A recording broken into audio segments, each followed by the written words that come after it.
You don't have a husband or kids, it's your job to help, Mom said on Christmas Eve.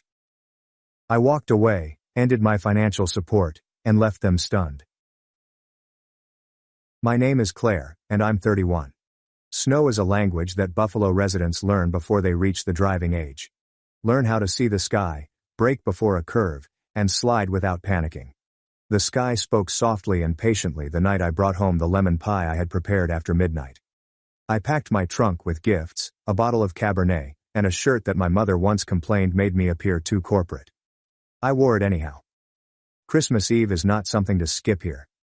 You go, even if something in the air has felt odd for months, like a radio station that nearly broadcasts but crackles on the most important phrases. The home appeared identical in the snow. A wreath hangs on the door. Warm light streamed through the front window. My mother thinks that voices, music, and the scent of cinnamon and cloves can heal practically everything. I held 2 gift bags on my hip and shoved the door open. Claire, my sister Emily said from the living room, partially rising with a wave that appeared more habitual than welcoming. Jason, her 10-month fiancé, nodded over his shoulder as if I were a co-worker late for a meeting.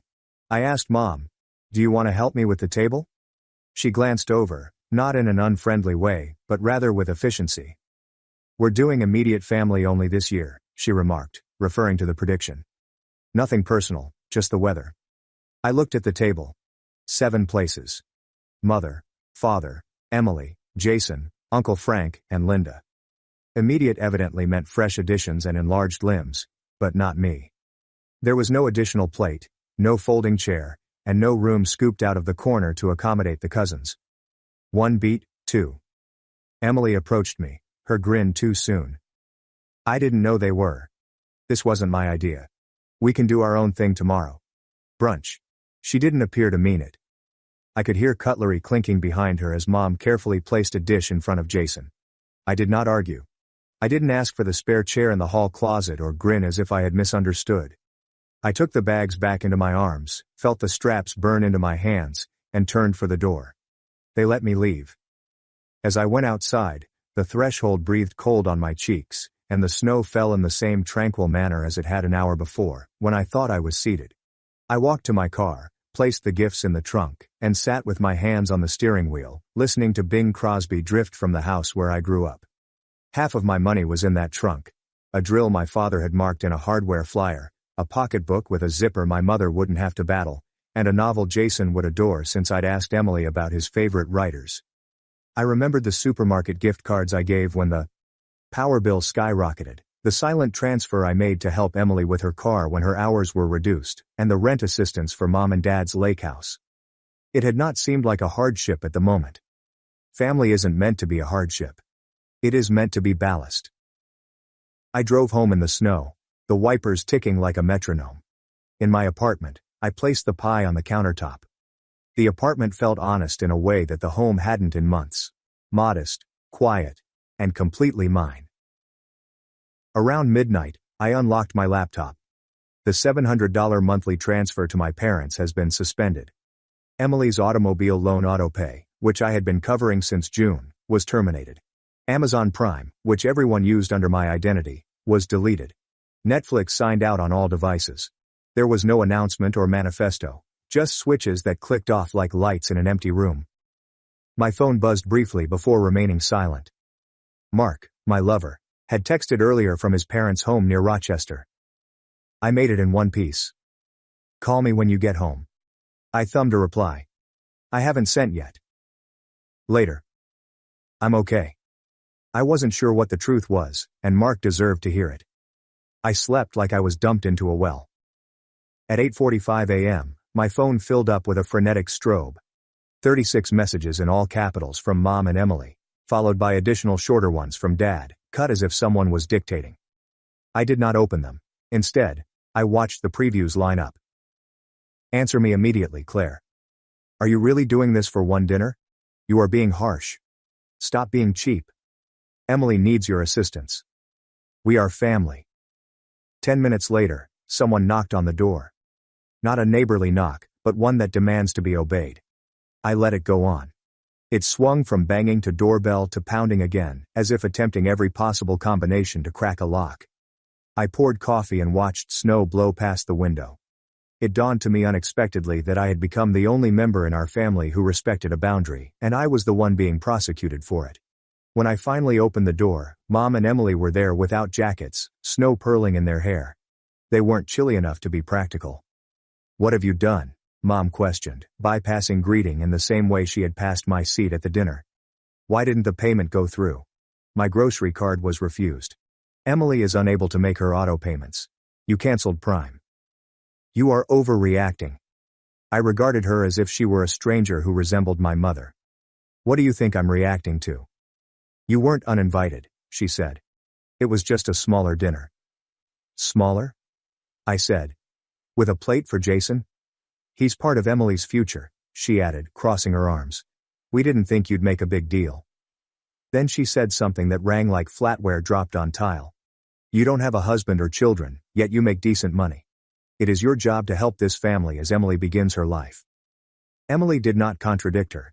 She gazed at me with an expression I couldn't decipher. Perhaps she hadn't had to. Something within me realigned itself with a gentle click.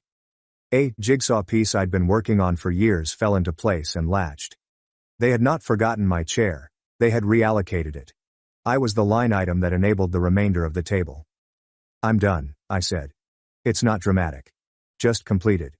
I hope Jason can bear what I have been carrying. I will no longer be your utility account." They went over every method they had ever tried on me. In 5 minutes we discussed guilt, responsibility, and spoiling the holiday. Do not bring resentment into the new year. We are all under stress. Become the larger person. I kept my voice even. I wanted to see if the stillness would last. Mark's name, Mark Pike, showed on my phone before disappearing. I hushed it.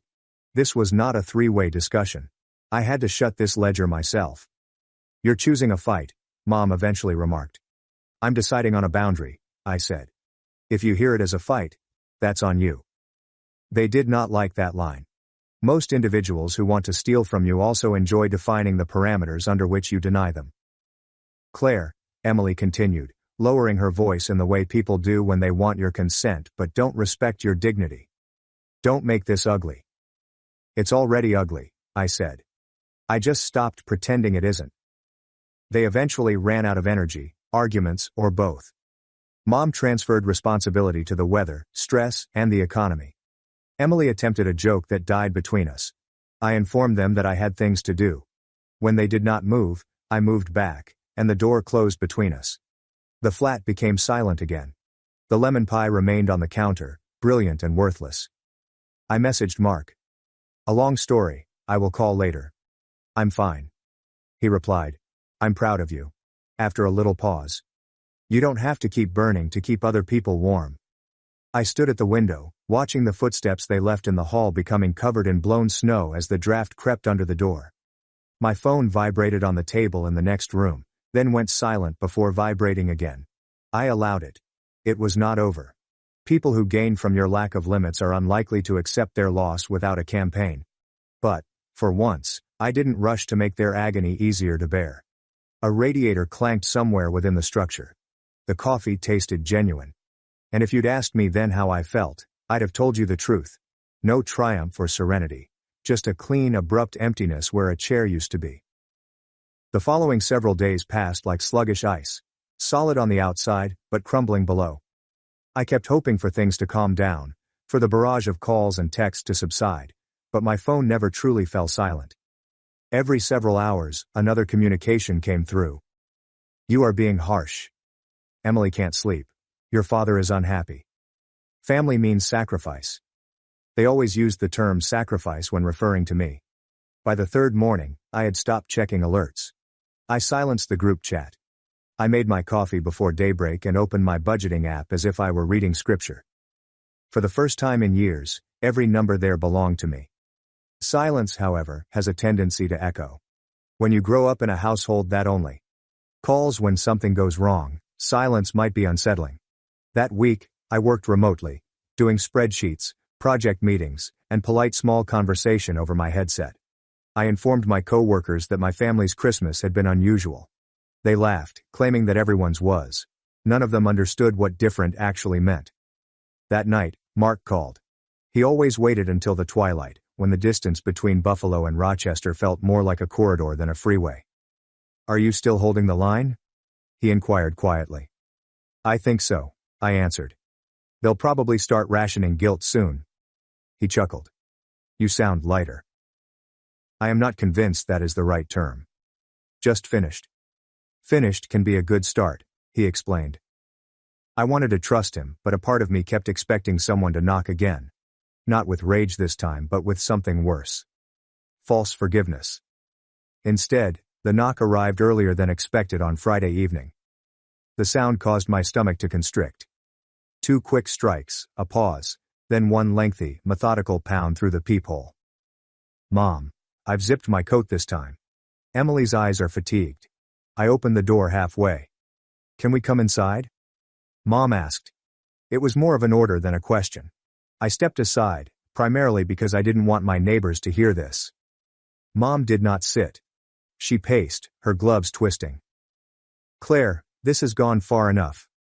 You are punishing your sister for something she did not do." I blinked. "You mean for a dinner that I was not invited to?" "You are invited." "It was just a small gathering," she said hastily. Emily moved forward. "Mom, maybe..." Mom shut her off. "We meant nothing by it. Jason is part of Emily's future. We just wanted to keep things personal." The term made me laugh. A little, brittle sound. Intimate would have been a phone call explaining it, not a plate where mine used to be. Mom breathed through her nose. "You always take everything so personally. You think everything is about you." That was the words that had haunted me since I was a youngster. Anytime I wondered why I was left out, why Emily received the new stuff, or why I was supposed to assist with the payments. "You think everything's about you." I glanced at her and saw for the first time how she had created a system based on that statement. If everything was about me, nothing they did could be considered incorrect. Only my reaction. "Mom," I murmured slowly. "You are correct about one thing. This is personal. It is my money, my peace and my limit." Emily trembled, as if the word restriction pained. Mom's tone became sharper. "Do not turn this into an independence crusade. Claire, you make nice money. You have no husband and no children. It's normal for you to help out. That is how families survive." Her comments hit me like an equation I had already solved. If I don't have a husband, I won't have a family. If I don't have a family, I owe this one more. They did not want to include me. They wanted me to be useful. "You talk about survival," I said. "But I'm the only one who's been treading water while the rest of you stand on my shoulders." Emily's eyes shimmered. "You are twisting it, Claire. It isn't like that. You just have more stability." "Because I built it," I snapped, then softly. "Because no one ever built it for me." A beat of stillness passed between us. Then Mom spoke the words, "I'll never forget. You wouldn't let us help even if we tried." It was such a wonderful falsehood, polished by years of repetition, that I couldn't help but admire the artistry. "You never offered," I said. "You just handed me a bill and called it love." Mom's mouth pushed thinly. "You'll regret it. One day you'll need us." I smiled slightly. "If that day comes, I hope you answer the door." Emily began to weep, silent, ashamed sobs. She murmured something about not intending it that way, and how, this isn't who we are. But by Christmas Eve, I had heard enough about who they were. I did not require subtitles. I approached the door and opened it wide. "I think that's all for tonight." Mom paused, then swept by me, snarling about pride and attitude. Emily followed, hesitating at the entrance. "Claire," she spoke quietly. "I'll call you tomorrow." "You won't," I answered, not cruelly, but with certainty. They departed. The hallway light flickered once, then remained steady. When the door closed, I put my face against it and inhaled. My hands were trembling, not from terror, but from adrenaline, the type that occurs when you finally stop performing and begin protecting yourself. That night, I was unable to sleep. I sat on the couch, the lemon pie still on the counter, untouched. The flat had a faint aroma of sugar and smoke from my coffee earlier. I reflected on what Mom had said about responsibility and my excellent money. And I understood this was never about Christmas. It was all about control. Every thank you they had never said had been replaced with anticipation. Every favor I performed went invisible the instant it was completed. I put it all down, not out of spite, but to clarify. Emily received a $450 rent increase in March. May utilities for mom and dad are $200. June auto loan payment, $650. August groceries are $300. September lake house repairs cost $950. A year of love disguised as a deal. By 2:15 a.m., my list was completed. I closed the journal, slipped it into my desk drawer, and told myself, no more unpaid debts of the heart. When I eventually fell asleep, I dreamed of snow, endless, pristine and silent. It was January 5th when it arrived. The communication that transformed stillness into proof. The vacations had vanished like a half-completed sentence. No calls, no cards, and no apologies. My flat was still filled with the faint aroma of cinnamon and smoke from the candles I'd lit during the long evenings. The lemon pie had gone stale on the counter and then into the garbage. For the first time, I didn't feel compelled to change things. I went to work. I arrived home. I learnt the sound of peace. Quiet, steady, and uneventful. My phone alerted me to a notice as I was sorting clothes that morning. Jason Callahan. My stomach constricted. Emily's fiancé. There is no welcome or explanation, only one message. I don't know if I should be sending this, but you deserve to hear it. I attached. One audio file. I gazed at it for several minutes. My initial inclination was to remove it.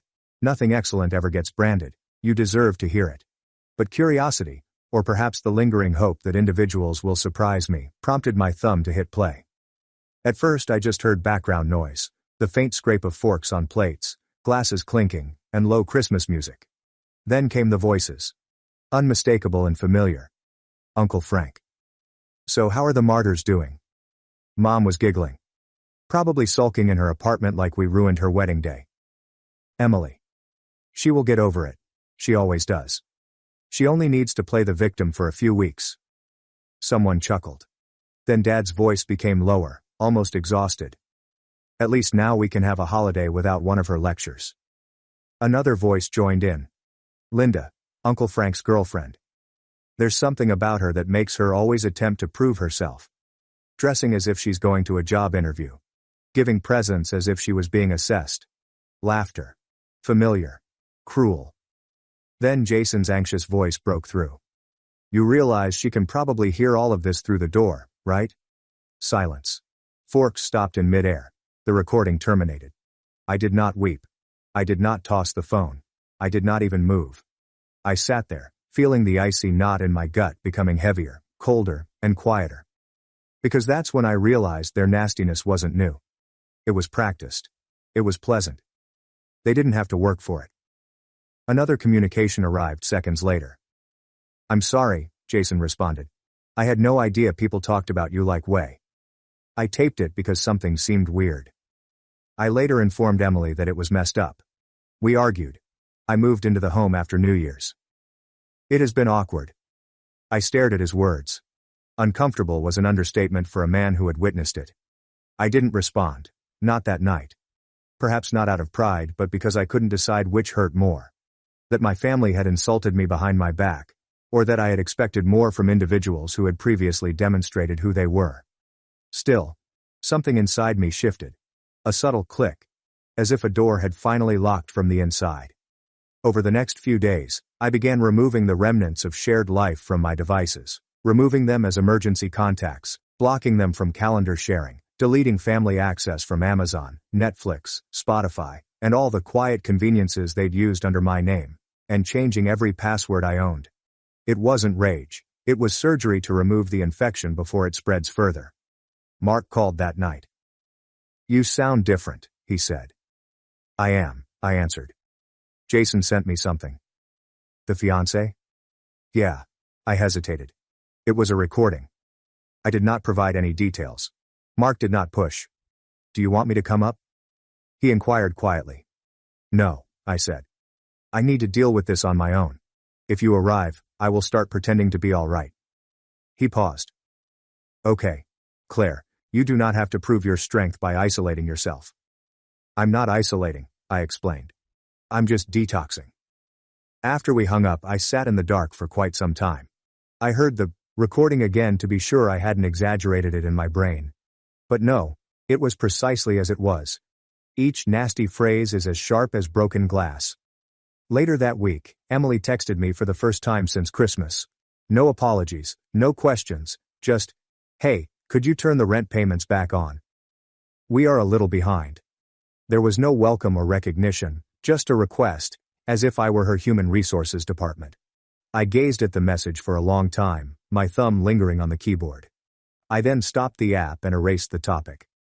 That was the final communication I ever received from her. Days passed silently. I resumed cooking, cleaning, and walking in the snow without music in my ears. I saw how blue the sky appeared above the frozen lake. For the first time in months, my heart did not sink into someone else's crisis. However, stillness seldom lasts long in a family that thrives on reaction. 2 weeks later, my phone rang again, this time with a voicemail from Dad. His voice shook. "Claire, something happened. The kitchen is gone. Fire began near the stove. They contained it before it spread, but it is horrible. We're not sure who else to ask. Please help us get through the month." He sounded desperate, not furious this time. Desperate. I did not respond straight away. I let the note sit overnight as snow accumulated on my windowsill. The next morning I grabbed my phone again, this time to check Emily's social media rather than calling him. Her most recent post included a photo of her cradling a newborn and a pair of vehicle keys. Caption: "Fresh year. Fresh beginnings. A second-hand Jeep. A new baby. A burned-out kitchen. And a sister who still expected me to pay for her notion of starting over." I picked up my keys, not out of remorse or nostalgia, but just to look. The home appeared smaller under the snow. Even the paint appeared worn, with gray margins where white had been. I parked near the end of the driveway, allowing the engine to idle for longer than required. Part of me anticipated the door to remain closed to make things easy. Then it opened. Mom stood there, snuggled in an enormous sweater that I used to own. Her expression alternated between relief and control, as if she couldn't determine which one to choose. "Claire," she replied, her voice firm with trained poise. "You came." I nodded, not trusting the words yet.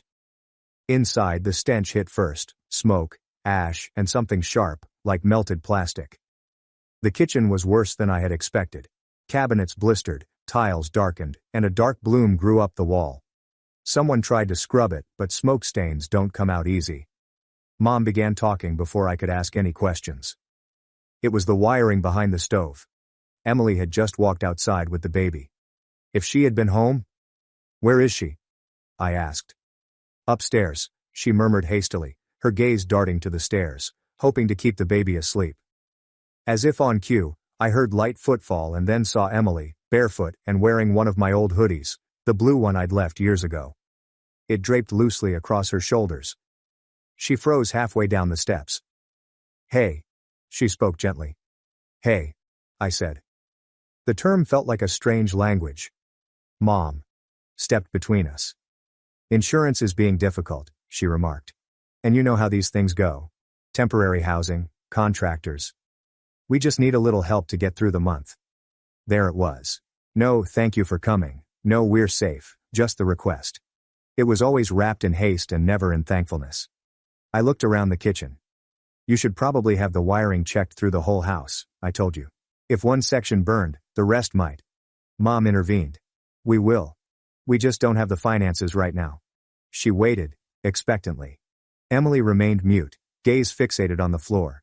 I went inside my coat pocket and took out an envelope. Mom's expression softened, misinterpreting the gesture as resignation. When she opened it, her face fell. The inside contained a single $60 note. "What is this supposed to be?" she inquired, perplexed. "That," I said, "is what my spot at the table was worth." The hush that followed felt thicker than smoke. Emily's eyes widened. "Claire, that's not fair." "Fair?" I remarked, speaking quietly. "You sat at a table where everyone laughed at me. You described it as tiny, cozy and family-oriented. And now you want me to pay to repair the walls you destroyed?" Mom's tone became sharper. "You're being spiteful." "No," I said quietly. "I'm being consistent." I placed the envelope on the counter, near to a pile of half-burned recipe cards, then turned to go. Emily yelled after me. "You don't have to be like this." I hesitated at the doorway. Like what? Cold. I turned. You called me cold when I stopped paying for your heat bill too. Her mouth opened and then closed. I strolled out into the cool afternoon. Snowflakes adhered on my eyelashes. The home behind me appeared much smaller. Not because it had changed, but because I could finally see it without deception. I did not glance back. When I came home, I poured myself a cup of tea and watched the snow fall through the window till nightfall. The city lights reflected softly off the frost, each with a little border that retained its shape. My phone buzzed with a fresh message from Mom. I did not open it. Then another from Dad. Please, Claire, do not do this. It's family. I flipped the phone face down. Family? I believed it shouldn't sound like a demand. Later that night, Mark called. Have you gone? He asked. I did. And they're fine, I said. The kitchen's not, but they will be. Have they said thank you? I laughed quietly. They received $60. That is something. He didn't press, simply saying, you sound stable. That is good. I focused on the untouched tea cooling in my hands. Steady feels strange, I said. Like I'm still waiting for the guilt to catch up. It won't, he said. Not if you stop opening the door for it. That night I blocked all three of them, Mom, Dad, and Emily. Not out of rage this time, but to stop the bleeding.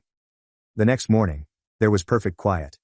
No pings, no missed calls, no "we're disappointed in you" voicemails, just silent, without accusing or demanding. For the first time in years, I had my own phone. I slept like someone who had finally escaped a burning building. However, in debt-ridden households, calm is fleeting.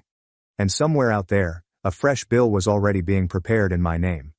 It was a Friday night in early March when the past called again, not with messages or remorse, but with something more serious. The knock was light, almost courteous, but persistent. I paused before inspecting the peephole. Jason stood with snow on his blazer and a duffel bag at his feet. I just opened the door enough to glimpse his face. He seemed weary, like he had ceased pretending. Can I come inside? He inquired gently. I pondered for a moment before stepping aside.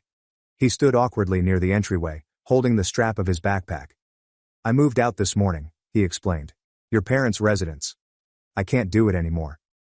I folded my arms. That makes two of us. He offered a faint grin. Emily said you'd say that. I remained mute. Jason sighed, dropping the duffel beside his feet. You were correct about them, Claire. The way they speak, the way they utilize others. I thought I could take it. But living there transforms you. The air feels thick. Emily no longer looks me in the eye. She just complains about the kitchen, money, and me. I leaned on the counter and studied him. Why are you telling me this? He reached into his jacket and retrieved a little packet. Because you need to see this. Inside there were receipts, written statements. My name appeared on each one of them. I flipped through them carefully, my heartbeat increasing with each page. Charges for restaurants, petrol stations, hotel rooms, furnishings, spa treatments, and even an upmarket boutique baby stroller. Each line was tied to a credit card I had never used. At the bottom of the stack, the total sum is $8,527.40. I looked up. You're joking. Jason shakes his head. Emily started an account in your name. You said you'd understand. You stated that you would never press charges because you are family. My stomach turned. She said what? He nodded. When I asked her what she meant, she laughed. Claire is aware that I require assistance. She's fine. She'll forgive me as always. For a long time I said nothing. I merely gazed at the receipts, my name neatly typed beneath expenditures I'd never made. Why are you bringing this to me? I eventually inquired.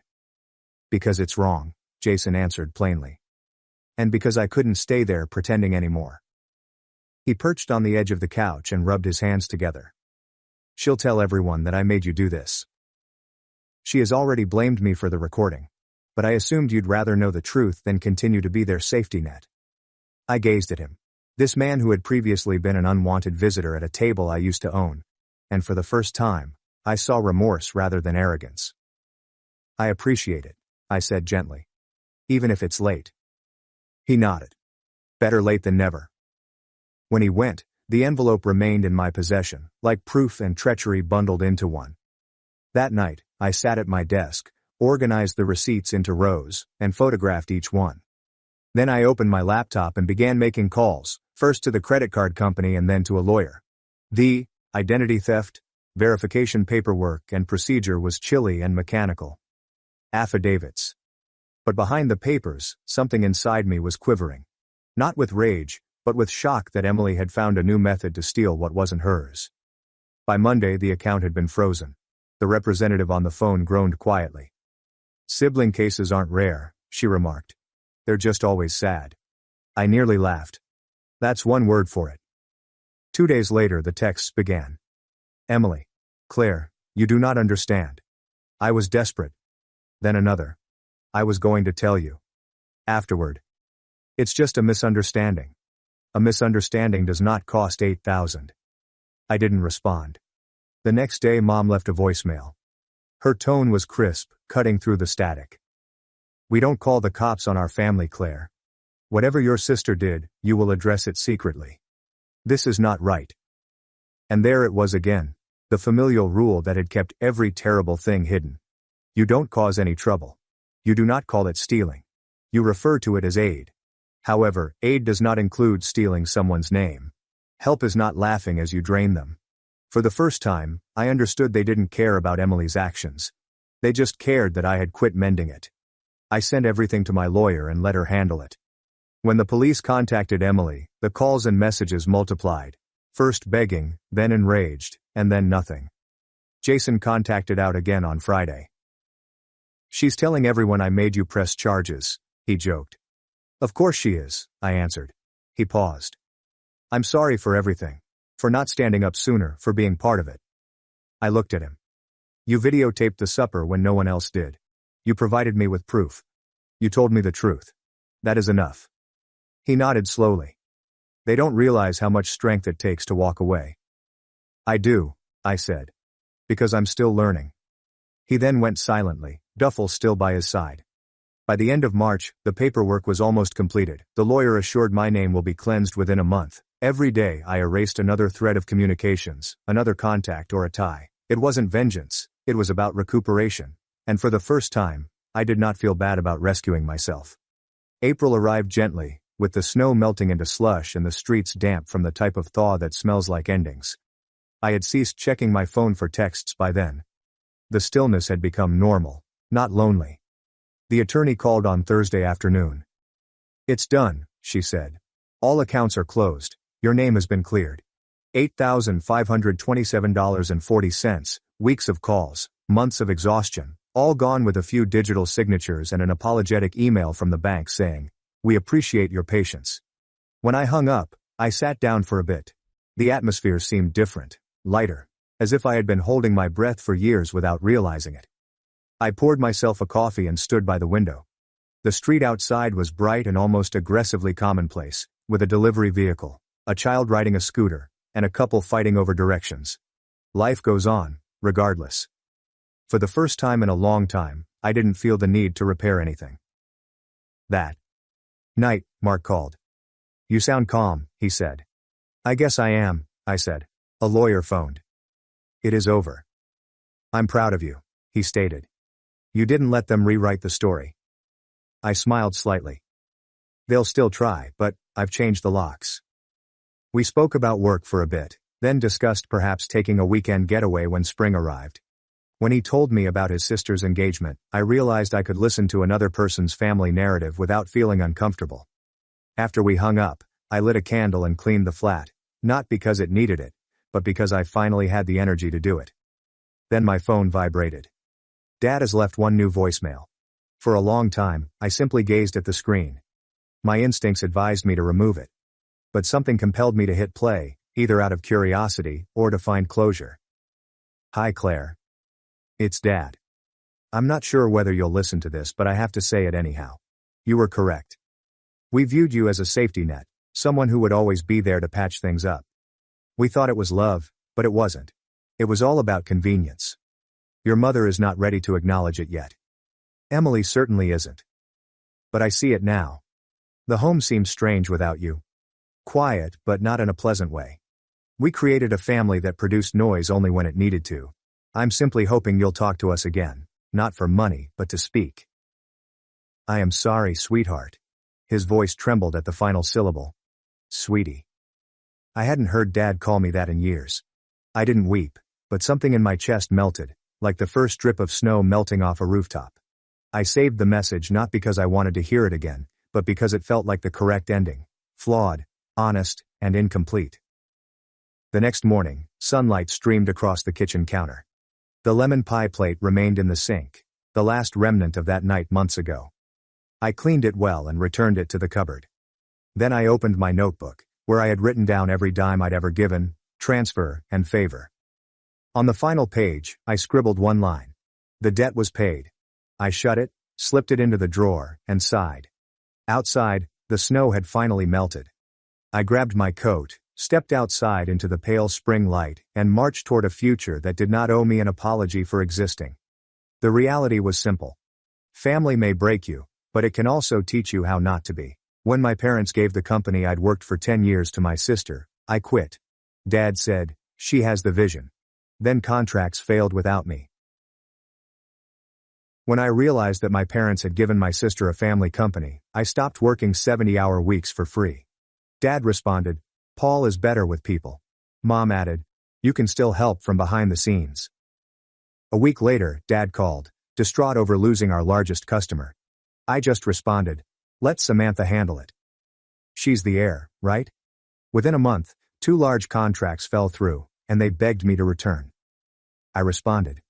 The pen lingered over the page, my father's signature ring glinting in the office lights. I stared, frozen in place, as he wrote his name with a flourish, the same theatrical signature I'd seen on innumerable contracts throughout the years. My mother stood alongside him, laying her hand on my sister Samantha's shoulder. The pride in her eyes was undeniable.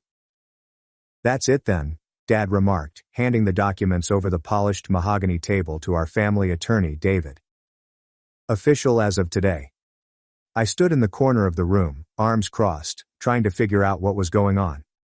For 10 years, I worked for Cole & Sons Construction, the family firm. When I was 21, I began working as a laborer during summer breaks. I learned estimating in college and then became the operations manager after graduating with an engineering degree. Samantha had been enjoying her life in New York, pursuing a marketing profession and taking infrequent vacations, whilst I had been here developing, growing, and sacrificing. "Alex." My father's words interrupted my thoughts. "Did you hear what I said?" I blinked, concentrating on the 3 faces that had turned toward me. "Sorry, what?" I said. "This does not change your position with the company. You will remain operations manager." Dad's tone was soothing, as if he were doing me a favor. "Samantha will take over as CEO when I retire next year, but your position remains safe." My sister grinned at me with a mix of pity and satisfaction. At 31, she was 1 year younger than me, but she carried herself with the assurance of someone who had just been given the keys to the kingdom, which I assumed she had. "Alex," she whispered softly and with seasoned tenderness. "I hope you know how much I value your expertise. I couldn't do this without you." I glanced at her, wondering whether she truly believed it. "Samantha has worked for the organization for exactly 8 months. 8 months against 10 years. Why?" The query out before I could stop it. Why Samantha and not me? The room was quiet. David got quite concerned in arranging his suitcase. My mother's grin tightened. Dad cleared his throat. "Alex, we've discussed this. Samantha has the vision for where the company needs to go.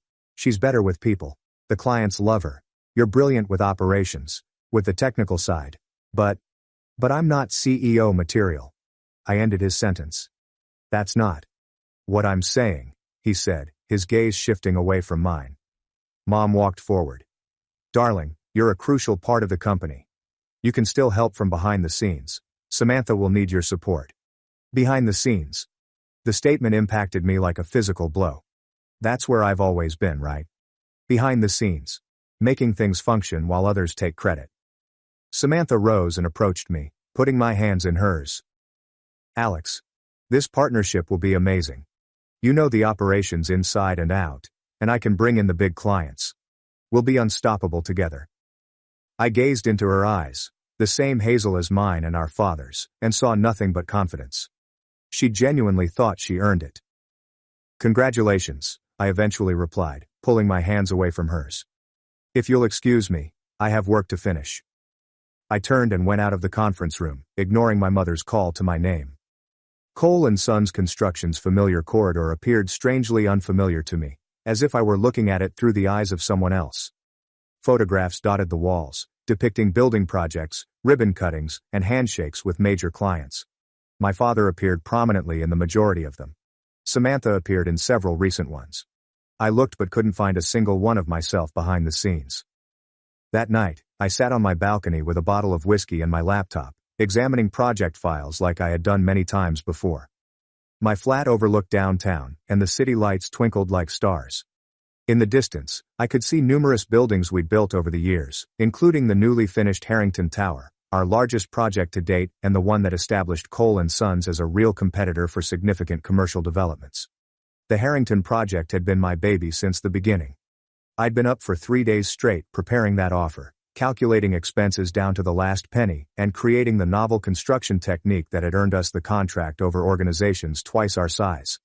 Dad had been the face of the presentations, of course, but the content had been entirely mine. My phone vibrated with a text. Samantha.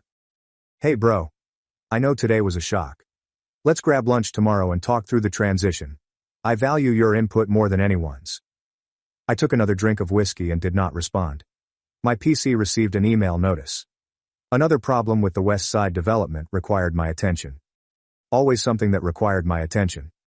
I've been working 70-hour weeks for several years. Holidays were spent on job sites. Vacations are disrupted by emergency calls. Personal ties are sacrificed on the altar of family business. All because I felt that one day I will own the firm. What an idiot I had been. I shut down my laptop and sat back in my chair, peering up at the night sky. A conclusion was building in my head, becoming clearer with each passing instant.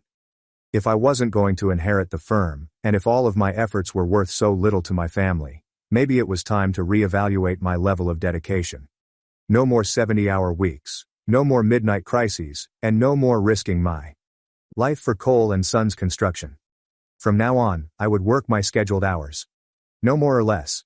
I would take the weekends off. I'd utilize my vacation days. Most significantly, I would begin exploring for possibilities elsewhere. The concept should have scared me. Instead, it felt like liberation. The next morning, I arrived at the workplace at 8 a.m. sharp, about 2 hours later than my typical start time. Several staff performed double takes when I walked through the front entrance, coffee in hand. "Everything okay, Alex?" inquired Linda, our receptionist, who had been with the firm longer than I had. "Never better," I said, smiling. "Isn't it a beautiful morning?" My office was already vibrating with texts. 3 voicemails from superintendents at different project sites. 14 emails categorized as urgent. 2 project managers are standing outside my door. I met the project managers, listened to their issues, and gave them clear, succinct advice in 30 minutes. No hand-holding, no assuming their troubles as mine own. Simply easy management. Samantha came at my doorway about midday. "Ready for lunch?"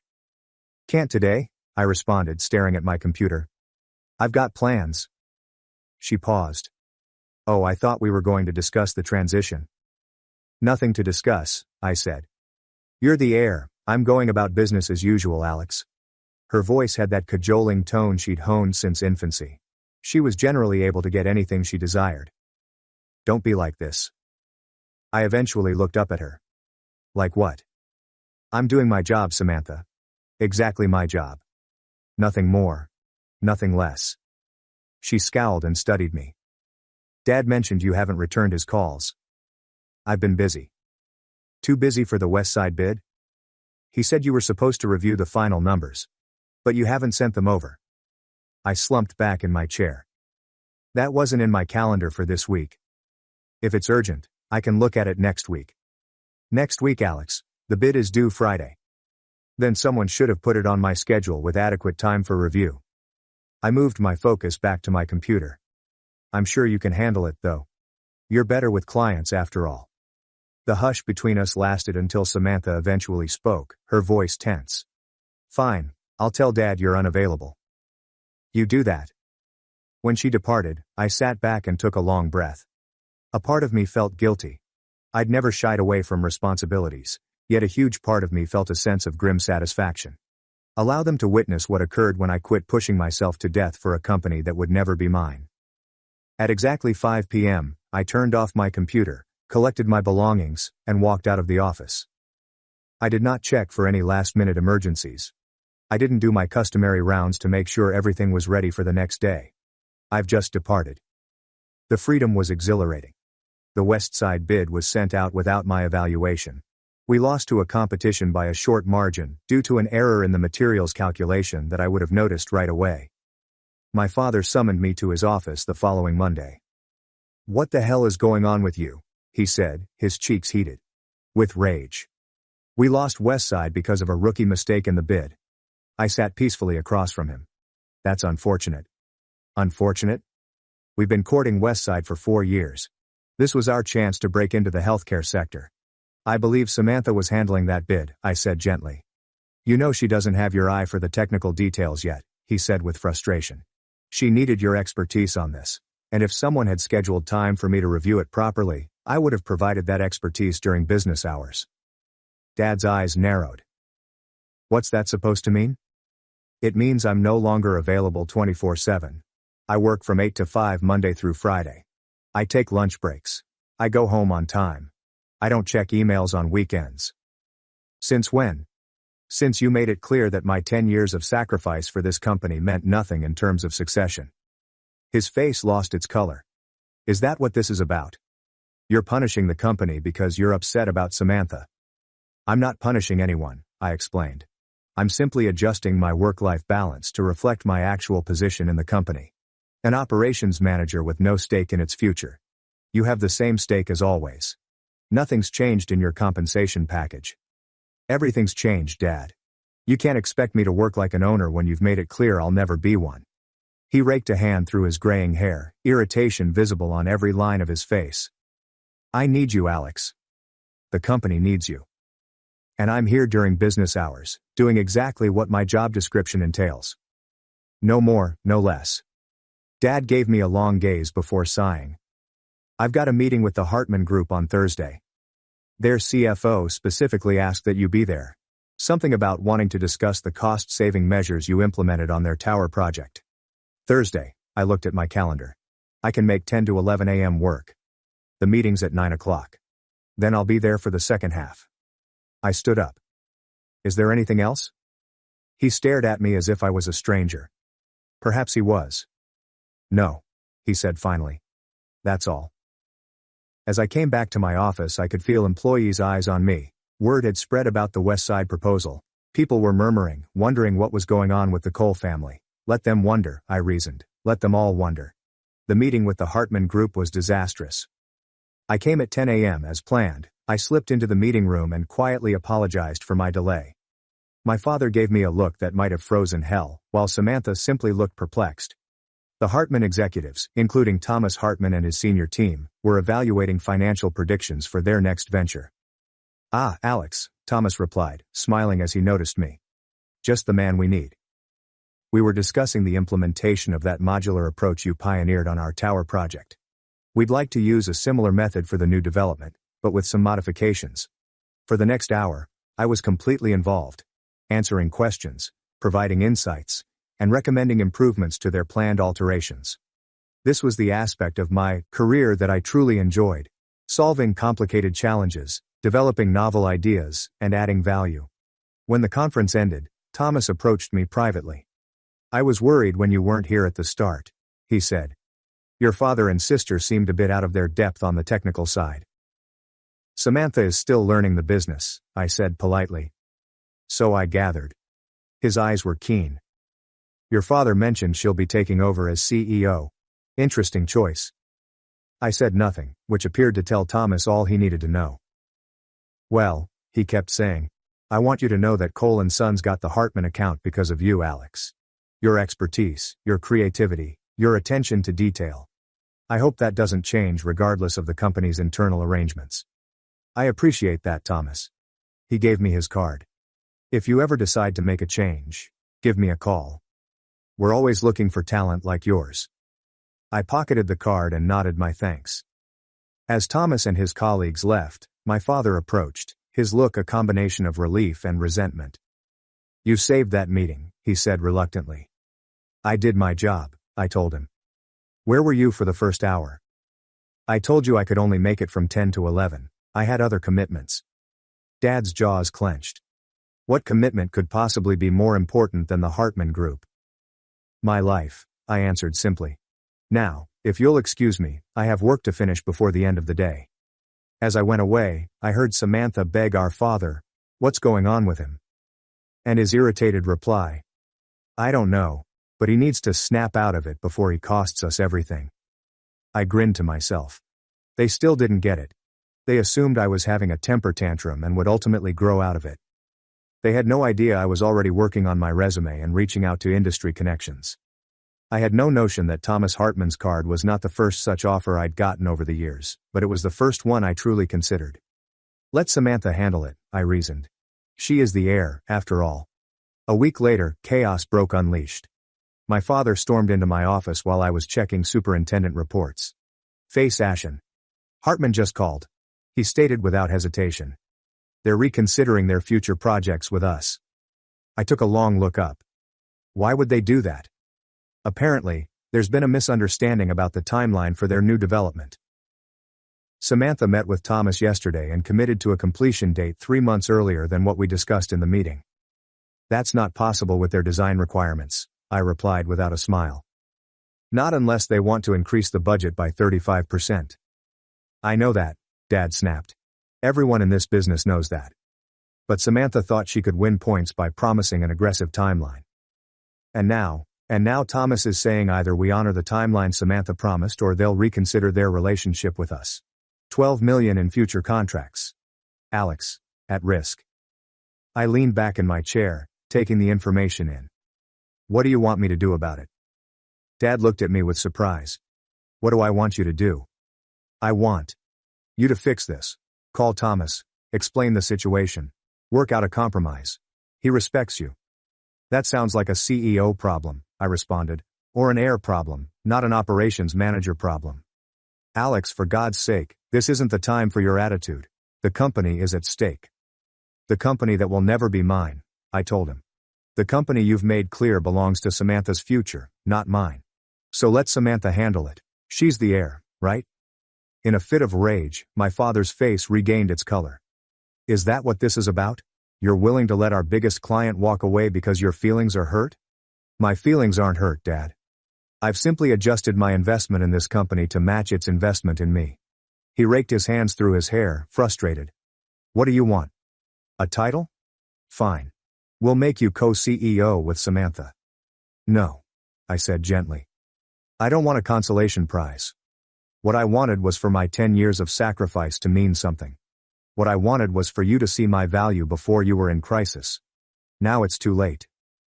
Dad's expression turned from angry to fearful. "You can't mean that. This is your family. Your legacy." "No," I corrected him. "It's Samantha's legacy now. You made that decision, not me."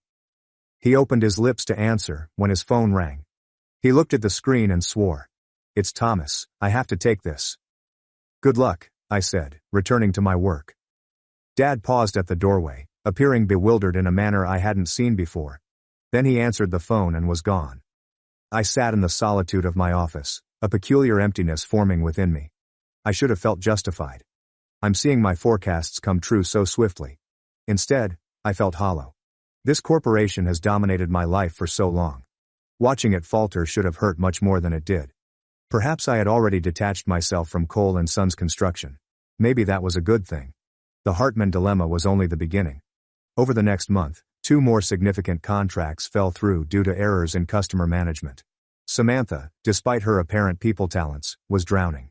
She did not comprehend the technological limits that influenced our price and schedules. She made promises that our teams could not keep.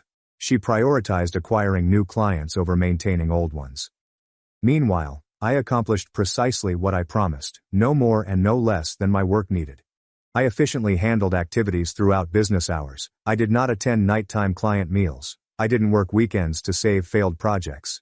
I did not provide remedies to situations that were not immediately inside my scope. I watched the catastrophe unfold with detached curiosity, as if watching a slow-motion car collision from a safe distance. My mother arrived at my flat on a Sunday afternoon, something she had never done before. When I answered the door, the worry lines around her eyes were the deepest I'd ever seen them. "May I come in?" she inquired. I moved aside and gestured for her to enter. My flat was sparsely furnished. I hadn't spent much time here before because I was constantly working. Now that I had recaptured my nights and weekends, I was beginning to make it seem more like home. New bookcases lined one wall, stocked with technical textbooks and literature I'd been wanting to read for years. A half-finished model of the Hartman Tower rested on my dining room table. Mom spotted it right away. "You're building a model of the tower." "Just a hobby," I said with a shrug. "Something to do with my free time."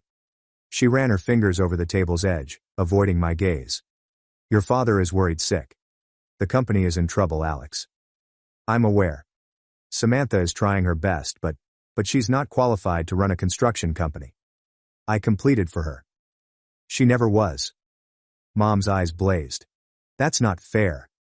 She has other strengths. Being your favorite isn't a business qualification, Mom." She recoiled, like if I had smacked her. "Is that what you think? That we favored Samantha? Didn't you? You gave her the company despite her having no relevant experience or demonstrated commitment? What would you call that?" Mom slumped into my couch, suddenly looking 59 years old. "We thought. Your father thought she could bring fresh perspectives, new ideas. And you were so good at the operational side. So good you took me for granted," I was saying quietly. "So reliable you assumed I'd always be there. Working myself to death for a company that would never be mine." "The company has always been yours too, Alex." I laughed without humor. "No, it hasn't. And now you're here because you're finally realizing what that means." Mom's eyes flooded with tears. "Your father wants to talk to you. Really talk about the future, about your role. Will you meet with him?" I pondered denying, but realized I didn't have the heart for it. Regardless, they were still my parents. "When?" "Tomorrow evening. Dinner at the house." She went toward the door and then hesitated. "He's not sleeping, Alex. None of this is easy for him." "It's not easy for me either," I explained. "The difference is I've had 10 years to get used to disappointment." After she went, I returned to my Hartman Tower model, meticulously gluing together small pieces. Each component is carefully located, and all connections are secure. If only real life could be created with such accuracy. I got to my parents' house at exactly 6:30 p.m. the following evening. The traditional Georgian-style property seemed as it usually did, perfectly kept and imposingly magnificent. I grew up in this house and had spent many holidays and family meals there. It seemed like I was attending a museum about my past life. My mother answered the door with relief on her face. "You came?" I said I would. She took me into the dining room where my father and Samantha were already sitting. Samantha glanced up with a peculiar smile and black rings under her eyes. Dad stood there as I arrived, his expression inscrutable. "Alex," he said, offering his hand. "Thank you for coming." I shook his hand quickly before taking my seat across from Samantha. The table was set with Mom's finest china and crystal, kept for special occasions, possibly as a peace offering. Dinner was a stressful affair. We made awkward small chat about the weather, my mother's garden, and anything but the company. After the dessert plates were cleaned, my father cleared his throat. "I think we should discuss the situation at Cole & Sons Construction," he told me. "What situation is that?" I inquired, though we were all aware. Dad's jaws clenched. "We've lost 2 major contracts in 6 weeks. The Hartman Group is threatening to reduce their future projects with us. Subcontractors are getting nervous about our stability. The situation, Alex, is that the company your grandfather founded that I built into what it is today is in danger of serious decline. And you think that's my fault?" "I think you could help prevent it if you wanted to," he said calmly. Samantha leaned forwards. "Alex, I know I messed up. I'm in over my head and I can admit that.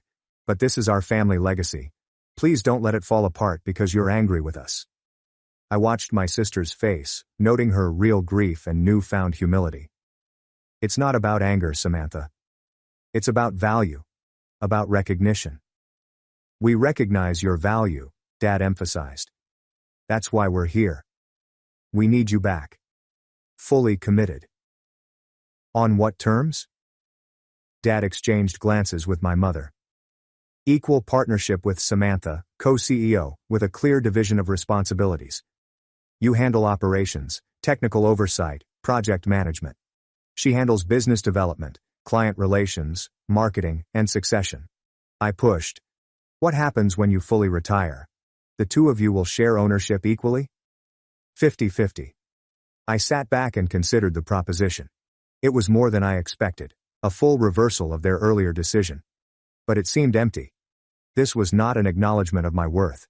It was a frightened reaction to a situation. Why the change of heart? I inquired. 6 weeks ago, Samantha was the clear heir. What's different now besides the company being in trouble? Dad's expression tightened. You want me to say I was wrong? Fine. I was wrong. I underestimated how crucial your specific expertise is to the company's success. I overestimated how quickly Samantha could learn the business. I made a mistake in judgment. Is that what you need to hear? Robert, my mother said, resting her hand on his arm. I shook my head slowly. What I needed was for you to see my value before the crisis. To recognize my 10 years of dedication before everything started falling apart. To choose me because I earned it, not because you're desperate. So what are you saying? Father asked. You'll let the company fail out of pride? No, I responded. I'm saying I'm done working for Cole & Sons Construction. The hush that ensued was absolute. Samantha's face wrinkled. Mom's hand rose to her mouth.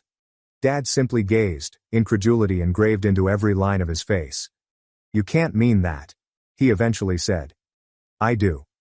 I went into my jacket pocket and pulled out an envelope, which I placed on the table. My formal resignation, effective 2 weeks from today. I've accepted a position with Hartman Development as their new Chief Operations Officer. Hartman. Dad's voice was hardly audible. You're going to work for Thomas? He made me an offer I couldn't refuse. Full executive authority over operations. A significant ownership stake after 4 years. Recognition of my expertise and value from day one, not as a desperate afterthought. Samantha discovered her voice. You're abandoning us. Your own family? No, Samantha. The family abandoned me when you decided I was only good enough to work behind the scenes while you took center stage. I'm simply recognizing that reality and making the best choice for my future. Dad moved away from the table, rage replacing shock. So that's it.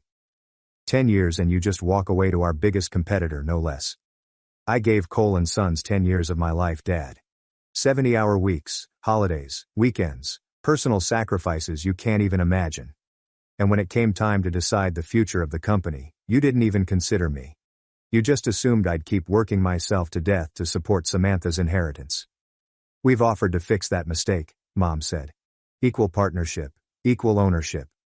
Too little, too late, I muttered, getting up from my chair. I've made my decision. Alex, please. Samantha's voice broke. We can work this out. The company needs you. I need you. I looked at my sister. Really stared at her. The golden child. The favorite. Always the focus of attention. For the first time I noticed terror in her eyes. Fear and the understanding that she was out of her element. You should have thought of that before you accepted a company you weren't qualified to run, I said softly. Actions have consequences. Samantha, welcome to the real world. I turned to go. However, my father's voice halted me at the door. If you walk out now, don't expect to be welcomed back, he added, his voice full with sorrow. You're choosing to become our competitor. There's no coming back from that. I halted, resting my hand on the doorframe. I'm not your enemy, Dad.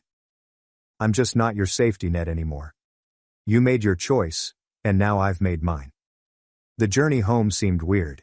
I felt lighter than I had in years, as if a burden I had carried for so long had finally been removed. There was also despair since the family ties will never be the same again. For the ambition of running Cole & Sons, which had perished 6 weeks prior. But ultimately, there was excitement, a new beginning, the opportunity to be respected for my talents and create something on my own terms. My phone buzzed with texts from Samantha and my mother, pleading with me to rethink. I hushed it and placed it into the passenger seat. Their terror was no longer my responsibility. For the first time in 10 years, I was free. My 2-week notice period was, to put it mildly, awkward. My father seldom spoke to me, only interacting via curt emails when absolutely required. Samantha swung between frantic appeals and chilly stillness. The workplace was buzzing with rumors and curiosity. I worked hard to record all of my processes to ensure a seamless transition for whoever took over my responsibilities. Despite everything, I did not want Cole & Sons workers to suffer as a result of my family's faults. Many have been with the firm for several years, good people who deserved more than to become casualties in a familial power struggle. Linda prepared a modest farewell gathering for me on my last day. The majority of the workers attended, but my family was notably missing. Longtime colleagues exchanged handshakes, well wishes, and even a few tears. I committed to remain in touch, understanding that certain friendships might survive the move, while others would not. As I was packing the last of my personal belongings into a box, my father stepped in the doorway of my office. "I thought you'd be gone by now," he remarked, his tone deliberately bland. "Just finishing up." I closed the box and faced him. "Was there something you needed?" He walked carefully inside the room, glancing around at the now bare walls that had formerly displayed my engineering degrees and project images. "The Hartman Group officially notified us they won't be pursuing additional projects with us." "I'm sorry to hear that." "Are you?" His gaze met mine, probing. "Thomas made it clear they're following you to your new position." I nodded. "He values my expertise." "As did I," Dad said gently. "Maybe I didn't show it the right way, but I always valued what you brought to this company, Alex. Just not enough to see me as its future leader." He breathed deeply. "I made a mistake. A father's mistake. Thinking I knew what was best without actually seeing what was right in front of me. Is it too late to fix it?" For a brief time, I considered giving up. This was my dad. I had always looked up to this man. The guy whose praise I had sought over years of hard labor. But then I remembered the expression on his face when he signed over the firm to Samantha. He casually rejected my objectives, saying, "Samantha's better with people." The expectation that I would continue to grind myself to exhaustion behind the scenes while she dominated the spotlight. "Yes," I eventually said. "It is too late. I've signed a contract with Hartman. I've given my word." Dad nodded slowly, as if he expected this response but hoped for something else. "You always were a man of your word. That's something I always admired about you." He extended his hand. After a few delay, I shook it. "Good luck, Alex." "I mean that." "Thank you. I wish the same for Cole & Sons." As he turned to go, he stopped at the doorway. "The door isn't closed forever. You know, if things don't work out at Hartman, you ever want to come home. This isn't my home anymore, Dad." "You made sure of that." He shuddered slightly and nodded in response. "Goodbye, son." "Goodbye, Dad." After he departed, I stood in the empty office for a long time, memories flooding through me. My first day as operations manager involved late evenings going over proposals. The excitement when we won the Hartman Tower contract. I had spent so much of my life behind these walls. But that chapter was coming to a close. It was time to compose another one. I grabbed my package and headed out, saying goodbye to Linda as I passed the registration counter. Outside, the afternoon sun shone brightly, and the future stretched before me like an open road. My phone buzzed in my pocket. Thomas Hartman was surely phoning to confirm my start date on Monday. As I carried my box into the car, I saw the Cole & Sons sign over the entryway. For so long, my family name had defined me. It was my heritage, burden, and almost legacy. Not anymore. I got in my car and drove away without looking back. I'm no longer playing a supporting role in my own tale. No longer taken for granted, but respected for who I am and what I can achieve. It was not the conclusion I had envisioned for myself. It was better, a start of my own creation. Let Samantha handle Cole & Sons. She was the heir, after all. But I was finally free. 6 months later, I stood in Thomas Hartman's office, overlooking the metropolitan skyline. The Hartman Tower, in many respects, shone in the afternoon sun, a tribute to what I could do when my abilities were recognized. "The board approved the expansion plan," Thomas explained, pushing a packet across his desk. They were particularly impressed with your efficiency projections. We're green lit for the West Coast offices. I leafed over the in just a year, I had records. A sensation of accomplishment filling my heart. Revolutionized Hartman's operations, simplifying procedures, and implementing innovations that raised earnings by over 18%. That's great news, I said. When do we break ground? Next month, and they want you to oversee the initial setup personally. Thomas sat back in his chair and studied me. You've exceeded every expectation, Alex. I knew you were good, but this... He waved to the performance records on his desk. This is exceptional. Thank you for the opportunity to prove it. No need for thanks. In business, recognizing talent is just good sense. He hesitated, his expression becoming intrigued. Have you heard from your family lately? The question took me off guard. For weeks I'd managed to avoid thinking about Cole & Sons, my parents and Samantha. Not directly, no. I heard through the grapevine that they're struggling. Lost the Westmore project to Klein & Associates last week. I nodded, experiencing a complex range of feelings. Satisfaction, definitely, but also a hint of sorrow. Not for my decision to leave, but for the familial connections that had suffered as a result of it. They made their bed, I eventually said. Thomas nodded attentively. Indeed, they did. Still, family is complicated. Thomas's remarks remained with me as I drove home that evening. Family was complicated. Despite everything, I occasionally missed Sunday dinners at my parents' place. Before business got in the way, Samantha and I had some light banter. The sensation of being a part of something larger than myself. My phone rang through the car's speakers, a number I did not recognize. Hello Alex, it's Linda from Cole & Sons, our former receptionist. Linda, good to hear from you. How are you?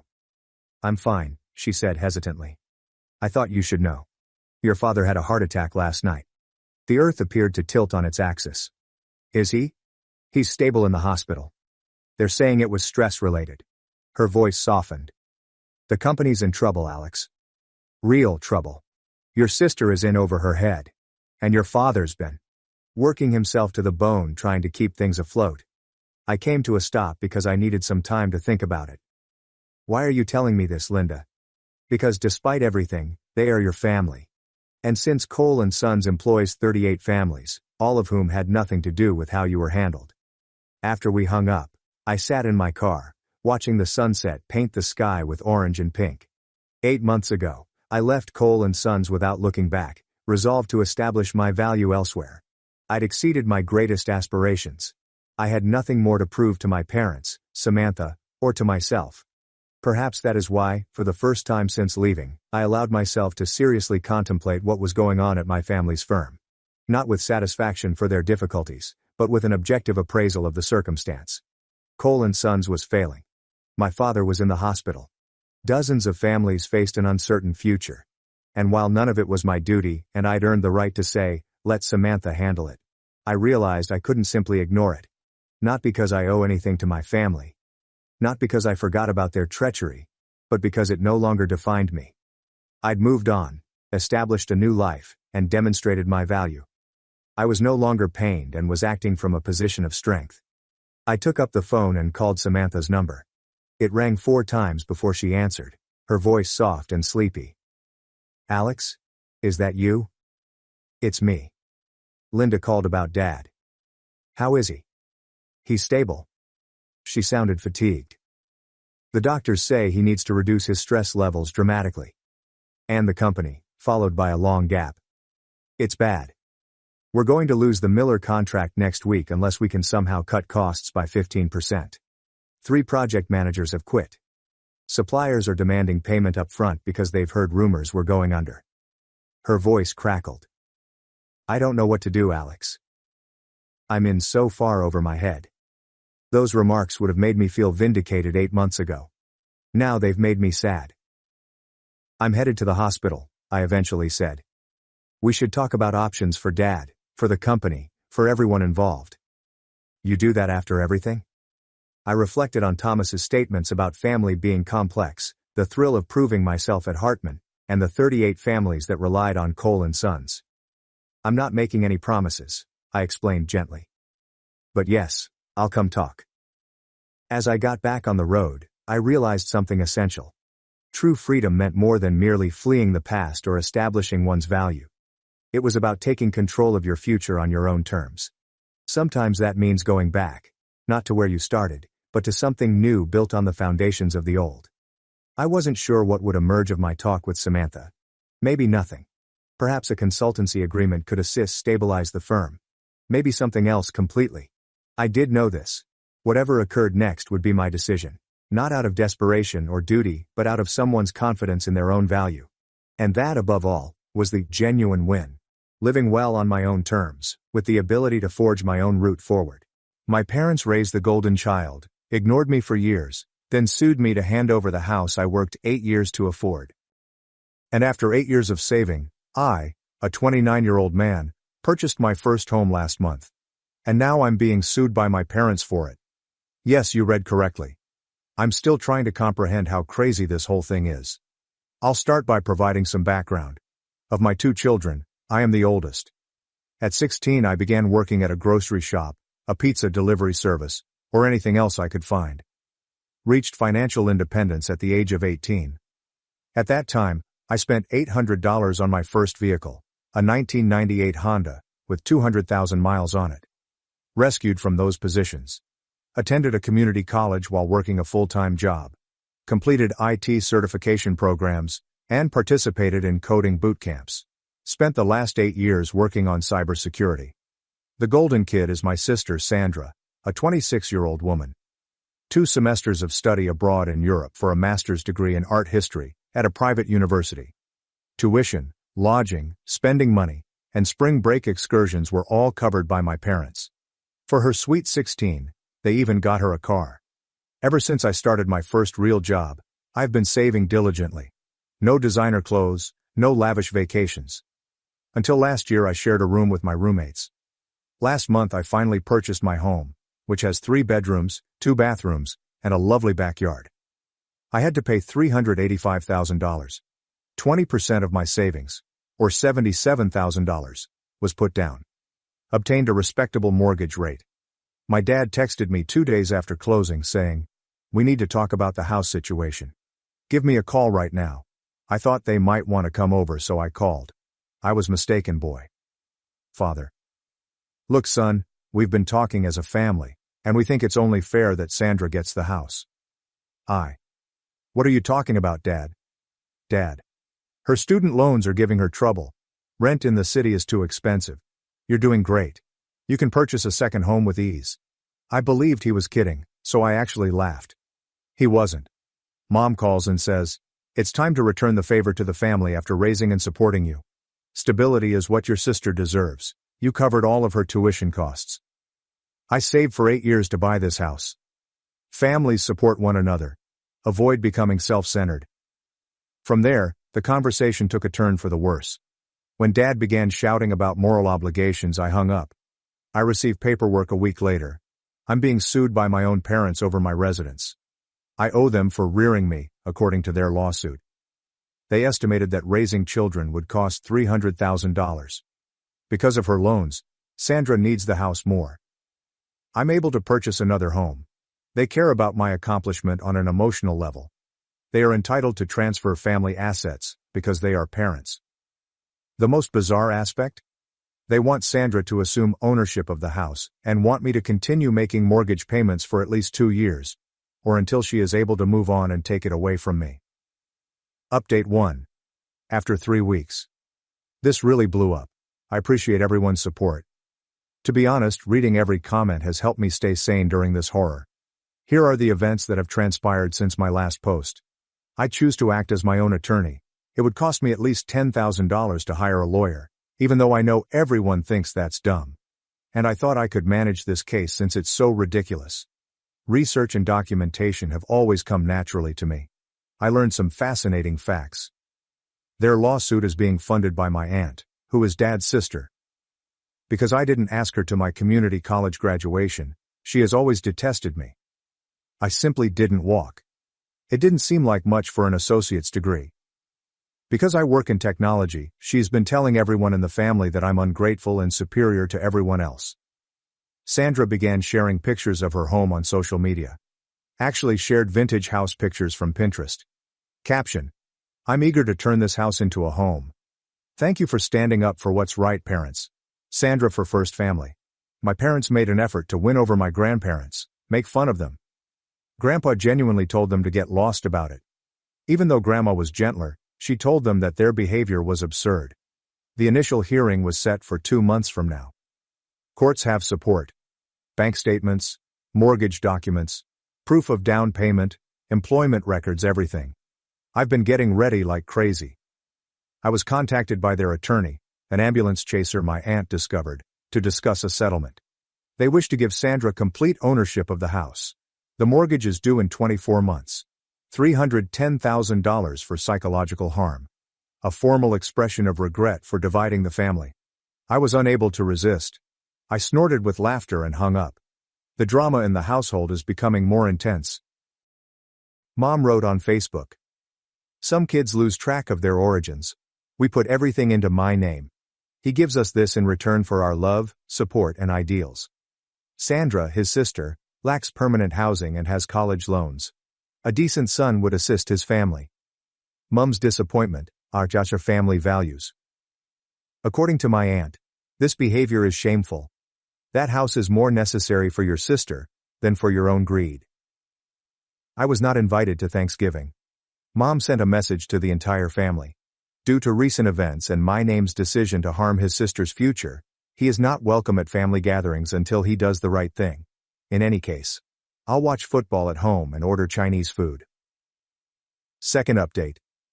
2 months after the initial update, the court hearing day arrived. I just returned home from court. This show is not going to be credible. I arrived early, dressed professionally, and brought a file folder containing all of my paperwork. Sandra, my aunt, and, I'm not kidding, all of them wore matching t-shirts that read, "Family First" in large letters when my parents arrived. The drama in the courtroom began right away. Sandra yelled, "I forgive you for making us do this," as she hurried to embrace me.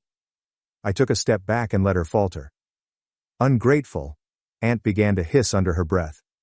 The judge asked for opening comments after calling the hearing to order. "Your Honor, my clients have dedicated their lives, love, and significant resources to raising the defendant," said their counsel, who was already looking ashamed. His sibling is facing housing instability and heavy student loan debt. The defendant is able to buy another property with ease. This issue involves helping those in need and upholding basic family values. Me. Your Honor, I used the money I accumulated over the course of 8 years to purchase a home. The only person with a mortgage is myself. That's all. With a curious expression, the judge asked their attorney to make their case. They offered albums of pictures from my childhood family travels. Sandra's art history student loan statements show $180,000. A spreadsheet showing the costs my parents said they incurred while raising me, including a 2003 McDonald's Happy Meal that cost $12.99. I demonstrated my emotional commitment by sending text messages that ended with the words, "Love you guys." I work in cybersecurity, according to screenshots of my LinkedIn profile. Public information. Sandra's business plan for creating an artist's retreat in the house. As it was my turn, I demonstrated. All of the funds came from my savings, according to my bank statements. Only my name appears on the mortgage documentation. I paid for my own community college, according to the records. Evidence. Since I was 18, I have been financially independent. When I emailed for assistance with college textbooks, I was told, "We're focusing on Sandra's education right now." Then the crucial moment arrived. Judge. What is your current job, Sandra? Sandra. I'm concentrating on my artistic development during this transitional phase. Judge. Do you have a job? She is an artist and a creator of digital content, Mom interrupts. Judge. Is she earning any money? Dad. A person's value isn't determined by their income. She deserves that house more than him, yelled Aunt. The judge gave my aunt a warning about how to behave in court. What kind of digital content do you create? Judge asked Sandra. Sandra declares with pride that she is a lifestyle influencer and dancer on TikTok. Judge. And what is the revenue generated by this? Sandra. I'm establishing my reputation. It takes time to do these things. The judge did not appear impressed. Judge. Give me a clear explanation. You want your daughter, who is unemployed, unpaid, and has no plans to obtain either, to inherit your son's home after he has toiled and saved for years. Do you also want him to keep making mortgage payments? Their attorney. Judge. If I may, Judge, enough has been said. Within a week I will write out my decision. 5 days later, I received the letter of dismissal. Update 3. The repercussions. A week following the court. The case was dropped. In identical terms, the judge stated, "This case lacks any legal merit whatsoever." The actual drama, however, began outside the courts. "I'm dead to the family and will die alone in that house," my aunt yelled, going utterly crazy. Sandra sobbed, "You've stolen my future," as she collapsed to her knees on the courthouse steps. According to my mother, I am no longer her son. Dad claimed that I had ruined the family. When I returned home, I noticed some movement on my security cameras, which had been installed shortly after I was served papers. Sandra was seen on camera coming up to my car, taking a frightened look around, and then walking away without doing anything. When my motion lights came on, Aunt, carrying a can of spray paint, turned around and left my driveway. Promptly submitted a police report along with the video. On social media, chaos ensued that night. "Help me buy a house after my brother stole my future," is the title of the GoFundMe page that Sandra created. According to the description, I abandoned family values and abused the legal system. It was under review by GoFundMe for misrepresentation, after being reported several times. Mom shared my treachery on local Facebook groups. A number of group administrators deleted the posts due to harassment. When someone confronted my aunt, she took down the ambiguous threats she had put online. I filed for a restraining order, which takes time to complete, and kept all the paperwork. The family group chat then blew up. In response to Mom's sob story, my cousin, who had never been fond of Sandra, said, "Didn't you people cover Sandra's $200,000 education while my name worked nights to pay for community college? You want his house now too?" A family argument was sparked by this. It turns out that many family members were fed up with my parents' partiality but remained silent. Aunt. Remember when my name asked for $200 for books and you bought Sandra a MacBook instead? Another cousin. Sandra's graduation celebration cost $15,000? Even though my name didn't have dinner? You two are shameful excuses for parents, Grandpa added. My name did not succeed because of you, but in spite of you. Update 4. The settlement. 3 months following court. I had intended to ignore it, but after the attempted vandalism, I made the decision to act appropriately. Security footage was included in a police report that is still pending investigation. A temporary restraining order was approved. Send official letters of cease and desist. Reported the phony GoFundMe and kept all the records necessary for a possible civil lawsuit. The repercussions are beginning. For pestering me via work email, Aunt received a written warning at work. Sandra's GoFundMe account was closed. Small-town gossip is causing parents to receive side-eye at church. The dynamics of the family have changed. I had the support of half the family.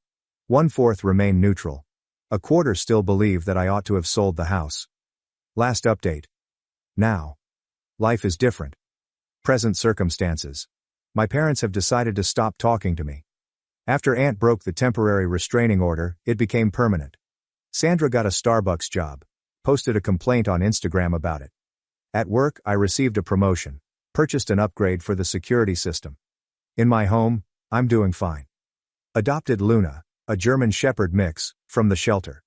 Began throwing game nights for pals. It's great to have people over that don't criticize my every action.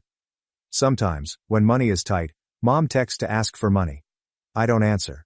In one email, Dad wrote, "When will you pardon us?" Families should remain united. He didn't respond. The good news is that every Sunday Grandpa has been joining us for dinner. In my garage, he is instructing me in woodworking. My parents had always manufactured excuses, but it turned out that he had wanted to bond for years. He said last week, "Kid, you have my admiration. You defended yourself." For those who are curious, my parents did believe that suing their adult son for his own home would be successful. Yes, Sandra felt she deserved it since I had it easy at work while she suffered in college. Indeed, they continue to tell anyone who will listen that I broke up the family. It's true that some people shouldn't have children. Thank you for keeping up with this family drama that is a trash fire. I'm heading out to enjoy my home, my dog, and my tranquility. People, keep in mind that simply living a good life and establishing boundaries is the best kind of retaliation. Edit. I won't reveal Sandra's workplace to you. Quit inquiring. Edit 2. The case of vandalism remains open. Legal matters require time. Edit 3. Grandpa thanks you for your support, but he doesn't use Reddit. He's too old, 84, for that online bullshit. Thanks for watching and diving into this wild family drama with me. If you love Reddit family drama, don't forget to subscribe and turn on notifications so you never miss the next one. I can hear voices that don't exist. Everyone thought I was insane until my boyfriend took me to the ER. And the diagnosis shocked them all. Original post. Okay. I get it. Okay. Never. Ever. Ever. Have I ever? I'm writing this because I feel the need to. But I'm also afraid that I'm going crazy. To begin, I am completely at a loss for words. Oh, my thoughts are so muddled. I would assume that it began at work about 2 weeks ago. Despite the fact that I work in a factory, I do not perform any manual labor. Rather, I am more of a spreadsheet builder, book balancer, or secretary sort of person. It's a rather casual setting, but it's my uncle's business, and I needed work, so I went ahead and applied. It is a good wage. I was sitting at my desk with nothing to do when I heard my supervisor, who was not my uncle but rather another coworker and a friend of his, say, "Phil sighs as he looks at the weather." I was completely uninterested in what I was doing. I stare up at you like, huh? What is he thinking when he stares at me? But he did not make any comments. It seemed strange to me at the time. But whatsoever the case may be. In any case. And then the next day, I was talking to some coworkers on the floor, asking them about work, and one of them called me a bitch. However, when I called him out on it, he and everyone else looked at me as if I were mad. After I apologized, we all laughed it off and moved on. Isn't the factory a noisy place? Numerous instances of people mishearing things occur. Except for the fact that I was in Walmart. I know, class. And one of the employees there was putting away stuff. And I swear to God that he looked directly at me and said, "The chicken was just killed." However, I asked him what he meant, and I felt so awful because he appeared to be so bewildered, and as if I was crazy. It would appear that he had not even dared to open his mouth. It has been happening so frequently that my friend even took me aside to inquire about how I was doing and whether or not I was feeling well. There are also some minor occurrences taking place. As my boyfriend prepares supper, I hear him preparing salmon, I smell fish, and then he brings it out. And it is lasagna. He claims that he is going to make salmon for dinner. The response I got from him when I asked him where the fish was, "What?" It was tonight that I said lasagna, and I dismissed it as if I were being ridiculous. If I had to guess, I would have said that the one shirt I owned was green rather than teal. Shit is shifting, and people are saying things, but they aren't actually saying them. When is it that people are telling stories about their lives? It is impossible for my pals to be playing a joke on me, especially considering that other strangers on the street are also doing the same thing. Because I am so terrified, I do not want to be committed to a mental health facility. People who suffer from mental illness are not the target of my offense. It is very terrifying. It seems as though my mind is slowly disintegrating. I'm getting to the point where I fear I'm going nuts because people keep saying things that they aren't actually saying. Too long didn't read. Most relevant comments. Comment 1. Not only should you go to the doctor because there is a possibility that there is a physical or mental problem that needs to be addressed, but you should also go to the doctor so that you may obtain an answer to the question of what is going on. Do not persist in a state of limbo. Doing so will drive you completely nuts. You should not view doctors as your adversaries, and even if you are experiencing mental health issues, this does not necessarily indicate that you will be admitted to a mental health facility immediately thereafter. There are probably more persons with mental problems in your immediate environment than you are aware of, and the vast majority of them are capable of leading a relatively normal life and continuing to live freely with the assistance of medical and/or psychiatric professionals. You should go to the doctor because they are the experts in this field. OP. I am grateful to you. At the moment, I am in Canada, and I have scheduled a visit with my physician. Despite this, it will be a week before I get to visit her. It's hard for me to believe how widely this has spread. Yesterday evening it occurred once more. Boyfriend confirmed that he would be going to the bar. When I emerged from the shower, I inquired as to the reason he was still present.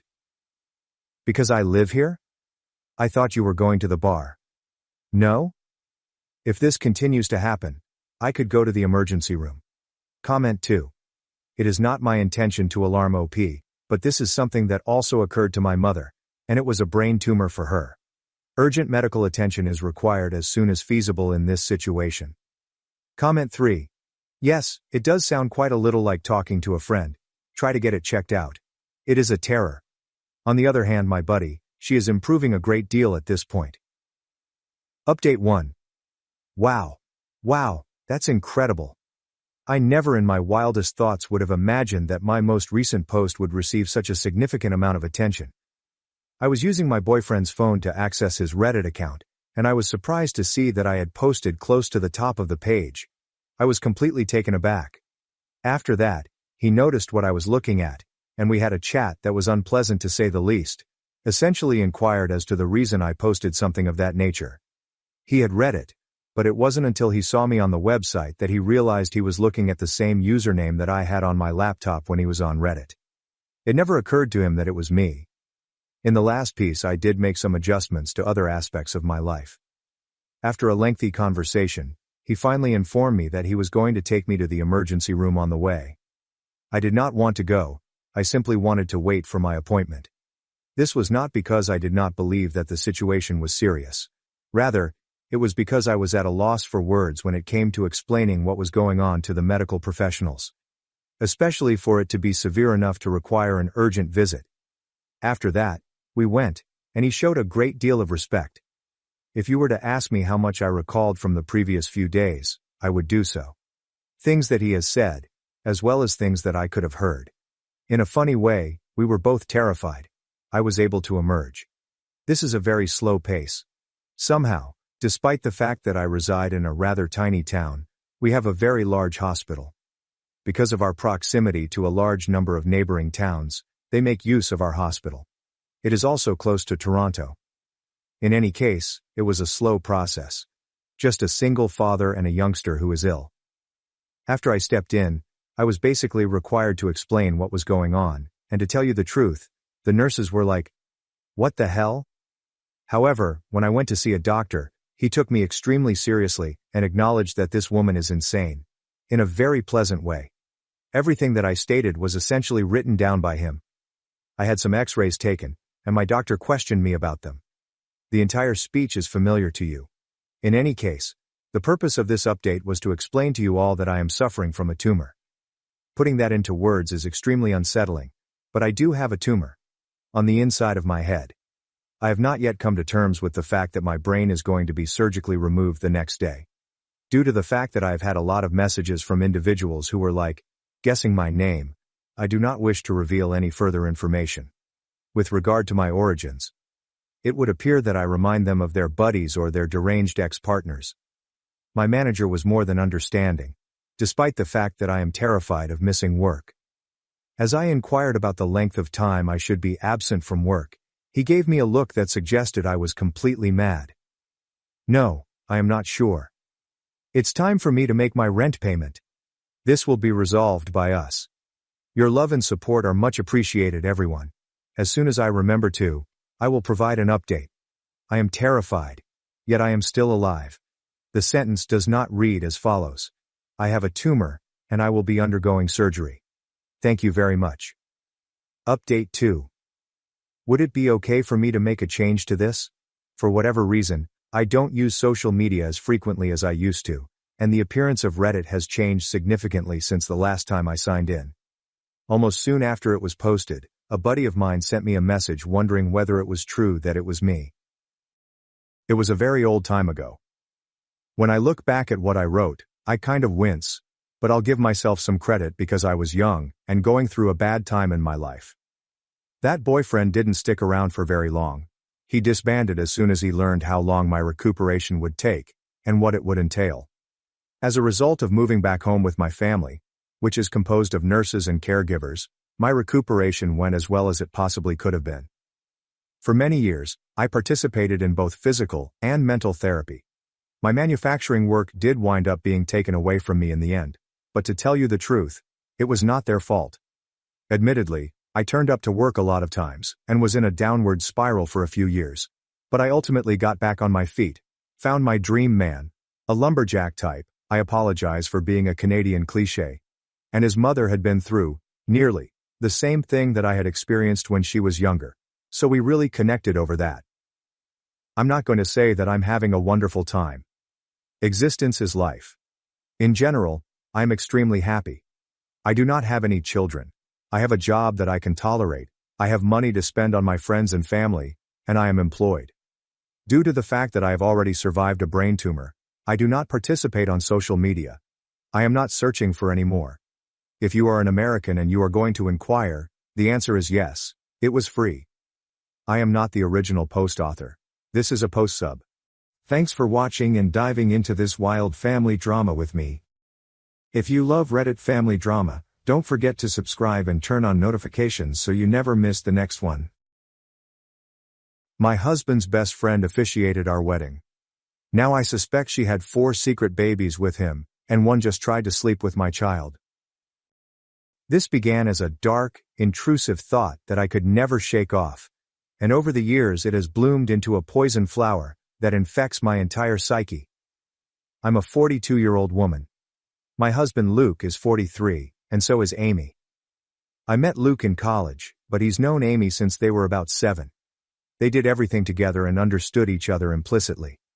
They were best friends. They've always insisted that they are surrogate siblings to each other.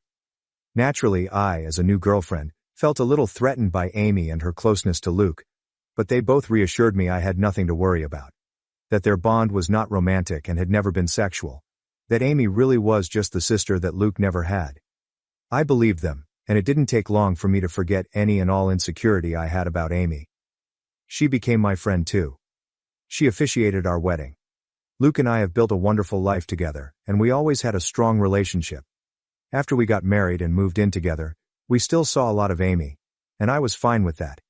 I've spent many nights in the town trying to help Amy find a man, as she has always lamented how she is unlucky in love. Luke and I started to have children after we were married, and at around the same point, so did Amy.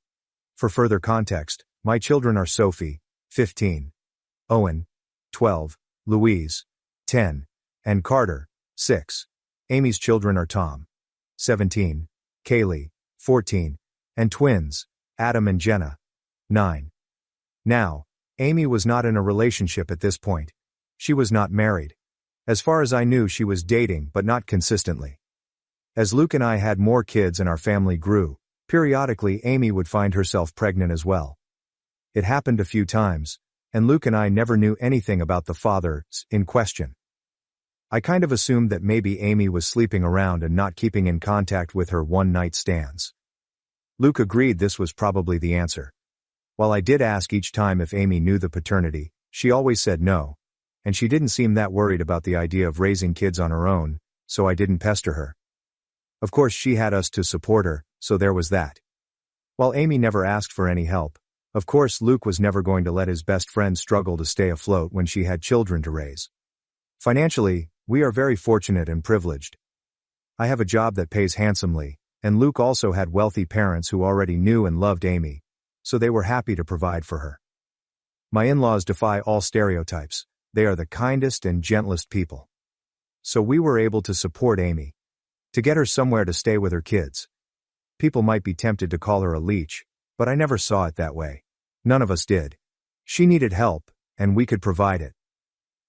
I also know people are going to criticize her for her lack of responsibility, and question why she never used more reliable birth control. Honestly, that is a long story that I don't want to get into because even I don't fully understand her reasoning. But it was quite important to her that she never be on birth control, and that whatever came of that choice, she would accept.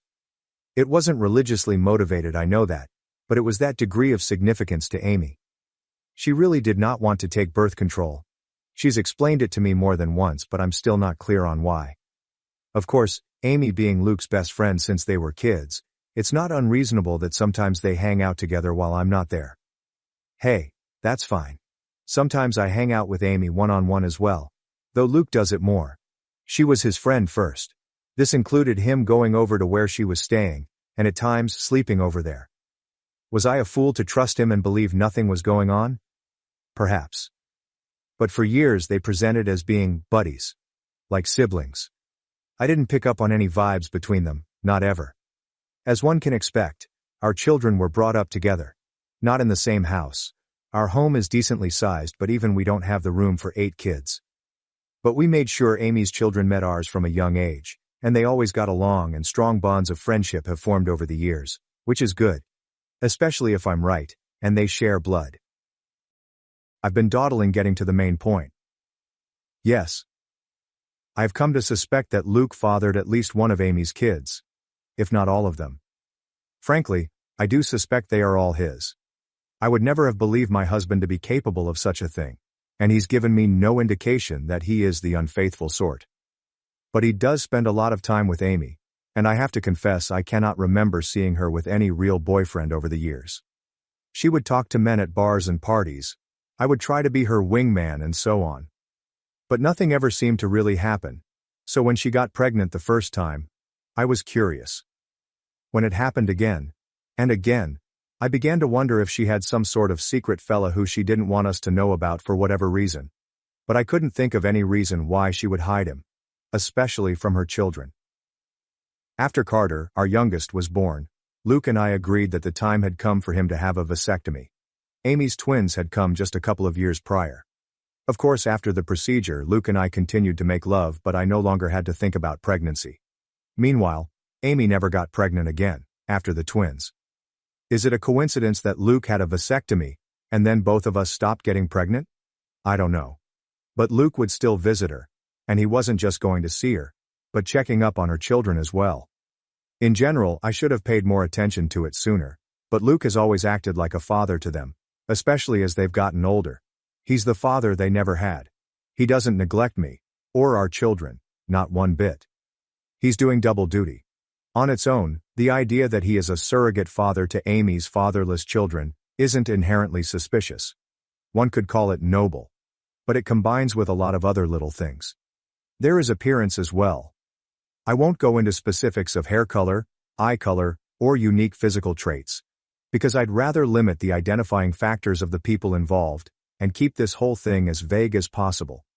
But suffice it to say, Amy's children, they certainly look like they could be Luke's. Kaylee has a very unusual allergy that Luke also has. The twins look very much like him. Adam in particular. The older Tom has gotten, the more of Luke I can see in his face and personality. While their race doesn't matter, the reality is that Luke is a different race than Amy, and Amy's children look pretty biracial. I could easily believe their father is the same race as Luke. Doesn't mean Luke has to be the father. But it sure seems like it. I have never voiced my anxieties to either Amy or Luke. I don't want to be the bad guy, and, guilty or innocent. I already know they would flatly deny my accusations, and be hurt by them. Imagine if that drama reached the ears of my kids, or Amy's kids. Either way, Luke continues to spend time with Amy and her children, just as her children spend time with mine. I have hinted to Luke that I feel needy for more attention, and wish he wouldn't give as much to Amy. But he either missed my cues, or pretended that he missed them. I don't want to push this idea that he's favoring her. Because it's not even really true. He's never neglected me for her. I can't shake the feeling that Luke and Amy have been intimate before, likely numerous times. So far as I know, Amy never really wanted to be a mother either. She wasn't opposed to it, and when each of her children came into the world, she instantly fell in love with them. But motherhood was never really a major part of her life plan or identity. In the grand scheme of things, when we would talk about the future, she would sometimes mention a husband and children. But it never seemed like something she had her heart particularly set on.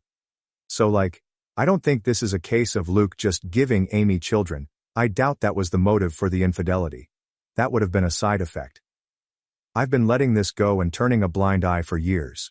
It was a dark thought in the back of my mind after Kaylee's allergy was discovered, but I dismissed it. Got worse after the twins were born. I dismissed it. Then, when Amy stopped having babies, I wanted to feel reassured by that. But Luke had gotten a vasectomy, so if anything, that made my anxiety worse. There have been nights that I wished the twins were younger, that they had come along after Luke's procedure. It's been twisting me into knots for a long time, but I don't want to be the one who rips our family apart, especially since, technically, I could be wrong. Except now I'm very afraid, because in the last few months we've had a new development in our kids' social circle. Tom, Amy's eldest, asked Sophie out. Sophie, my eldest. She's really blossomed over these last few years and become quite the outspoken beauty, so I'm not shocked to see she's getting male attention. But Tom asking her out had me thrown. Sophie said no, but only because I'm quite protective when it comes to her exploring dating, and she knew she'd have to ask me first. I could tell she was flattered and intrigued by his interest and wanted to say yes. She approached me to talk to me about it. Bless my girl, she did everything right. I think she expected I would see things her way and agree that she could date Tom. Much to her surprise, I very firmly said no. That caused a bit of conflict. She didn't even want to date him that badly, she just couldn't understand why she wasn't allowed to. And I couldn't explain it to her. All I could come up with was, he's too old for you. Which he is, but it's not really about that. When Amy and Luke heard, I was so very curious to see what their reactions would be. If either of them had agreed with Sophie and tried to convince me that the two of them should be allowed to date, I think I would have been relieved and taken that as proof that I was wrong about something going on between them. Wrong about who fathered Amy's children. But the ambiguity continued. They took my side. Both of them put their foot down, though not as fiercely as I did. Luke agreed with me, but he also worried that trying to forbid such a romance would only make Sophie want it more. He's probably right about that. Amy seemed more apathetic to the idea. She didn't want Tom to date Sophie either, and she backed me up, but I don't know, she just wasn't taking it as seriously. She seemed to think it was a fleeting crush. Well, it wasn't. In the months following those conversations, Tom would spend more and more time with Sophie. They would be alone, or with other friends, anytime they possibly could. It's become abundantly clear that Tom really likes Sophie and wants to be with her. And he definitely wants to be close. I've been watching them like a hawk and noticed his eye wandering many times. And while I'm doing everything I can to stop this budding relationship from moving forward, I also am feeling somewhat powerless.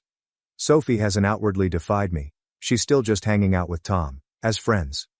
So forcing them to stop spending time together would be unreasonable, and probably encourage more sneaking around. But I'm so afraid that they're already doing that.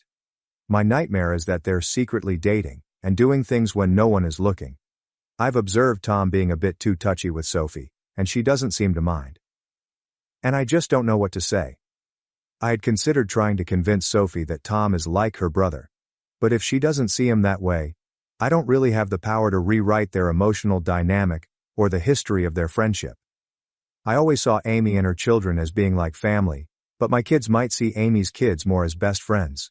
The problem is, of course, that if my husband has indeed been carrying on an affair over the years, and I'm right about the paternity of Amy's children, then Tom and Sophie cannot be anything more than friends under any circumstances. End of discussion. It can never happen. I feel powerless to stop it though. Luke has apparently talked to Tom about this, as has Amy, but he is unrelenting and he won't give up on Sophie. I think she enjoys that attention and devotion. Tom has also confronted me and asked why I'm so against this when I know him very well and I know he would be good to Sophie. I didn't know what to say other than to fall back on her being too young for him. But that won't work forever. If, God forbid, they're still attracted to each other in a few years, then they'll pursue this with abandon, and once they're legal adults, there's nothing I can do about it. Amy and Luke agree with me that Tom cannot date Sophie, but that's all they've really done. They feel just as powerless as me to prevent teen love. It genuinely feels sometimes like they've just given up and will bury their heads in the sand about this. Just do nothing and hope the feelings pass as Tom and Sophie get older. Which, yeah, they're in high school. It's unlikely Tom will be in love with Sophie forever.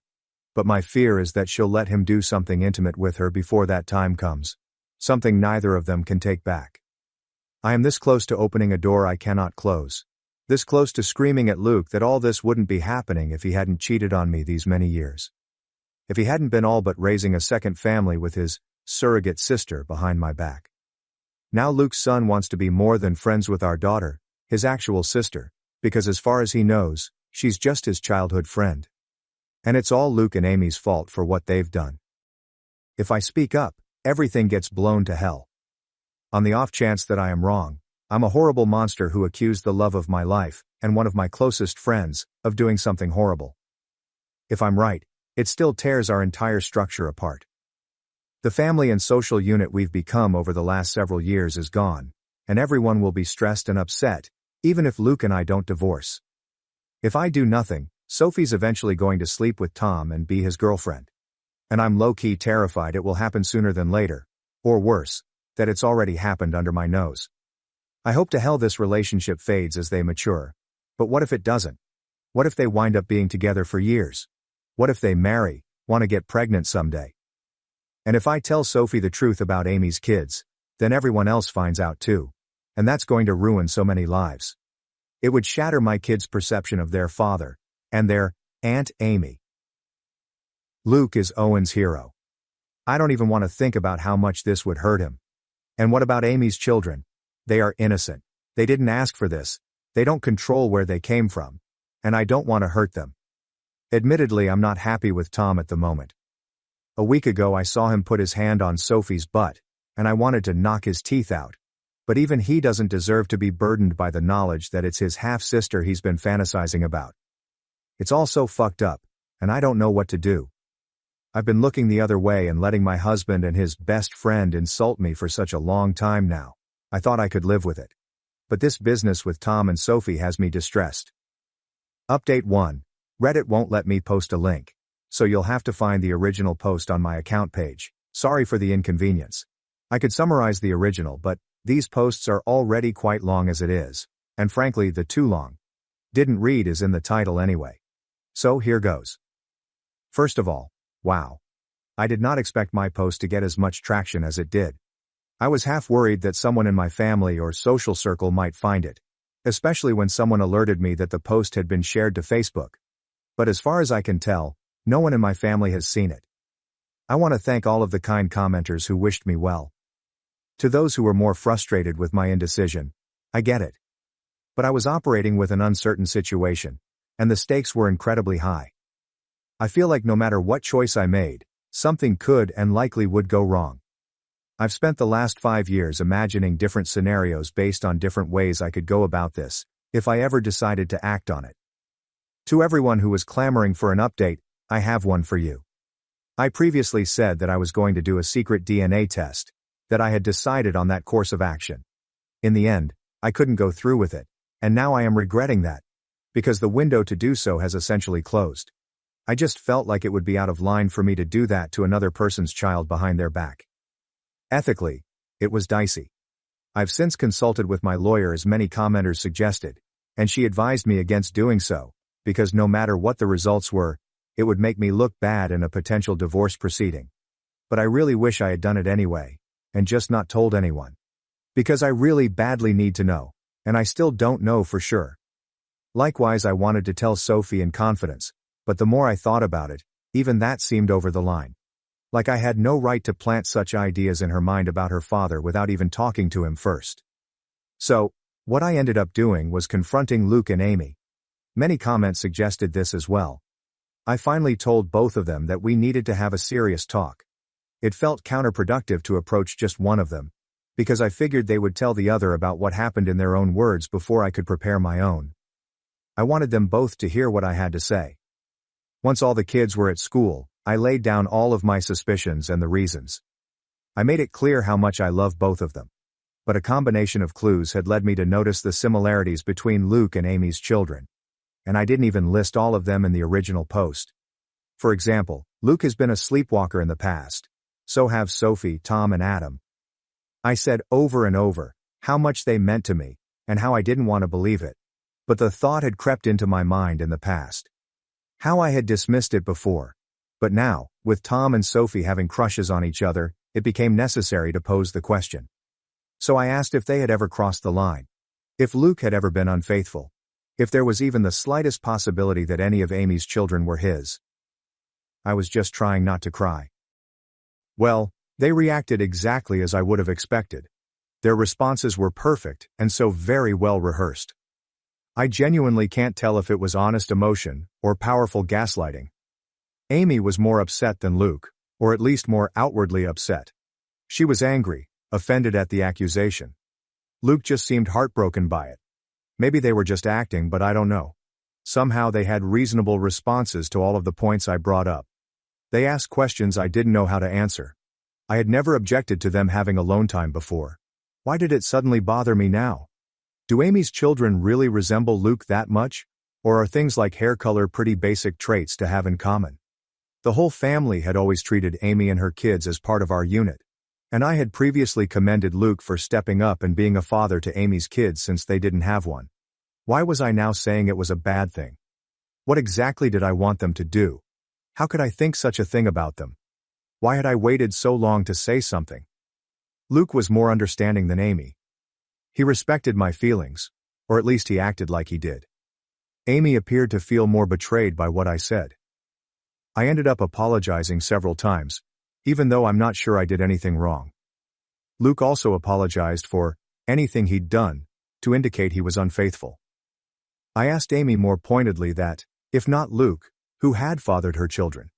She snapped back that it was none of my business, and I could tell she was in no mood to get personal or vulnerable with me after my accusations.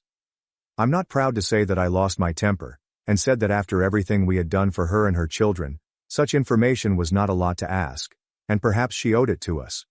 I regretted the words as soon as I said them, but Amy shouted back that I had never done anything for her, that it was Luke and his parents who had kept her afloat all these years, not me. She went on a longer tirade about how I had always acted superior to her, which I don't believe I did, though it's possible that I gave off that vibe unintentionally. Luke did his best to calm her down, but the room was still fraught with tension. I don't know, Reddit. I just don't know. It's driving me to the edge of madness. There is a way to be certain, of course. Not certain of my husband's fidelity, but of the paternity of Amy's children. So I asked Luke, for my own peace of mind, for the sake of our daughter, and for our family unit, if he could please get a DNA test done, a paternity test. I went on to say that I knew he disliked and distrusted such things, but that I really needed this. I could see the pain in Luke's eyes. Maybe it was an act, but he did seem genuinely hurt that I was asking for this. That him giving me his word that he had always been faithful was not enough for me. But he very reluctantly agreed to participate in a DNA test. Unfortunately, Amy did not, and that's where we hit a roadblock. I was afraid of this. But Amy was infuriated at the whole concept, and told me in no uncertain terms that I would not be getting samples of her children's DNA, and basically told me to fuck off for asking, several times in several variations. I pressed Luke, and honestly he was a bit useless, but probably right. He tried to convince Amy but she wouldn't hear of it, and he kind of shrugged to me when I pushed him for further support. Because he can't force her to get the tests done. If she refuses, that's really a dead end. Trust me, it is. I looked into this quite a bit and consulted with my lawyer. The problem is Luke could, in theory, petition the court to demand a paternity test for Tom and the others. The issue is that, to do this, he'd essentially be claiming he slept with Amy and he believes her children to be his. That would be the version of events he'd be maintaining. But Luke has staunchly insisted that nothing ever happened with Amy. That he never cheated on me. Whether or not he's being honest about this is another story, but he'd essentially have to go on record and make a claim that he isn't prepared to make. He is quite certain the children aren't his, and he has no intention of fighting for custody of them. So no judge is going to compel Amy to submit samples of her children's DNA. Tom is also old enough that his consent would be a factor. If both he and Amy refuse to participate in the test, it's unlikely that Luke would have a case. He'd have to target one of Amy's younger children, like say, one of the twins. But he doesn't want to do that. He doesn't want to take his best friend to court to prove something that, in his words, he already knows isn't true. Luke is asking me to please just let this go, and trust him, because pursuing this will fracture everything. And according to my lawyer, it's not realistic anyway. For Luke to establish paternity, he would need to admit to an affair in the first place, and he's not doing that. And if he did, that would pretty much be all the proof I needed to be certain, even if I'd need more in a court case. I pestered him further about Tom and Sophie. Insisted that I didn't want them dating. Luke agreed. And apparently Amy still agrees. Luke plans to have a talk with Tom and activate protective Papa Bear mode. Among other things, he's going to remind Tom that in a couple of months when he turns 18, him being intimate with Sophie will literally be a crime. I wouldn't actually press charges against him as I know he'd never do anything against Sophie's will, but I'm not above implying the threat. Thankfully Luke isn't either. I did ask him if he'd be open to potentially swiping a sample of Tom's DNA to do a private paternity test, but he was very hesitant about the idea. Like me, he viewed it as unethical. He also pointed out that if we were to do this and Amy found out, it would mean the end of our friendship with her, most likely. Things are, Luke believes, still in a salvageable state, where Amy and I could reconcile and become friends again, and I can see how much he wants this to happen. But, if I did a DNA test on Tom behind Amy's back and she found out, I think she would hit the roof and I wouldn't entirely blame her. Though I'd be very interested to see the results. Luke ended up going to see Amy and spending the night. I know all of you are cringing and throwing up your hands. And trust me, I wasn't happy about it. That was a very long conversation. But he was adamant that he needed to perform damage control. So they spent the night together. With Luke maintaining that nothing happened. I did not sleep a wink, and I kept texting him for updates. So far as I can tell, Amy will cool off. But she needs a little time. Luke and I talked things over when he came back the next morning. It was an emotionally fulfilling conversation and we ended up agreeing to take the kids, our kids, not Amy's, to visit their grandparents for a few days. It was an impromptu visit, but we've done it before and they were delighted to have us. I just really wanted our family to spend some time together away from Amy's side of the family, so to speak. I always love getting to see my in-laws. I'll refer to them as Jim, 75 male, and Kat, 67 female. I know Reddit is famous for stories about the meal from hell, but in my life, that couldn't be further from the truth. I feel safe with them. To the point that, when they took notice of how distant Luke and I were from each other, I finally relented, and confessed my fears. I told them of my anxiety that Amy and Luke were having an affair, and that Amy's children might be his. Here's where things got a little bit interesting. When I told them what I was feeling, Kat just gave Jim this pointed look, and did a big dramatic sigh. So it turns out, Kat has had similar misgivings to mine, and genuinely suspected over the years that Luke and Amy were closer than they'd ever admit, that they had crossed the line in the past. Jim, on the other hand, simply refuses to even consider the idea. He has always insisted that Kat is seeing things that aren't there. He maintains that Luke and Amy are like siblings, and would never do such a thing. Kat thinks his stance on this is naive, and that even if she and Jim had taken Amy in and loved her like a daughter, that didn't mean Luke viewed her as a sister, or that she viewed him as a brother. But Jim just continued to insist that this is what they are, and had always been. I could tell that he and Kat have already had this conversation before, and they kept going in circles, with Kat getting exasperated. She pointed out that, surrogate siblings or not, Luke and Amy were not actually brother and sister, so nothing was stopping them from being physical together, if they felt a mutual attraction. At that point, Jim just sighed and walked away from the conversation. So yes, Kat has privately wondered if Amy's children weren't fathered by Luke, which is part of why she has always treated them as her grandchildren. Which was never something that I minded, to be clear. I also don't mind that Kat never voiced these concerns to me. She had no proof, and she saw far less of Luke and Amy's closeness in our adult lives than I did. As for the kids, they're doing all right. I don't know what Amy told her children, but I think the general consensus, the official version of events, is that Amy and I had a fight and needed a break from each other. That's what Luke and I told our children. And when pressed for more information, Luke did defend me and shut down the questions, saying it wasn't their business. I don't know if Amy kept to that version of events, but my children and her children have each other's phone numbers and social media, so they've presumably still been in contact over the last 2 days. I think my kids would have kept Amy's kids informed about the updates, and if Amy had told them anything significant, they would have shared that with my kids. After all, we know Sophie and Tom are very close. I did try and talk to Sophie about that more, But the timing was off because Sophie rejected my advice and interpreted my hesitation as being related to my disagreement with Amy. She insisted that she wasn't dating Tom. To what degree that's actually true, I'm not sure. But she was going to remain close friends with him, and while she isn't usually a defiant child, she made it very clear that she wasn't changing her mind on this one. To be fair, I can't really justify trying to separate them, or forbid them from being friends. They've known each other for years. Luke has my back on them not being allowed to date, but he wouldn't support me if I tried to stop them from hanging out. I wish I had a more definitive update. If anything significant happens in the next few days, I will update you all. I'm mostly just regretting not doing the secret test for my own peace of mind, as now I feel like I'm locked out of the only way to get clear proof one way or the other. Update 2. I didn't expect to have another update so quickly, but after posting my first update, I did a lot of thinking about my kids. I ultimately decided that whatever happened, I needed to warn Sophie about the situation and do so immediately. To heck with Luke and whatever that meant for him. To heck if it meant all of the kids found out about the situation. She needed to be aware of what she might be getting herself into. So I quietly kept her out of school. We went back home and that night I dropped everyone off and saved Sophie for last, before driving past her school and telling her that we needed to talk. It's always a frightening thing for a teenager to hear from a parent, but I was quick to reassure her that she wasn't in trouble. But she needed to understand why Amy and I were fighting, and why her dating Tom was out of the question.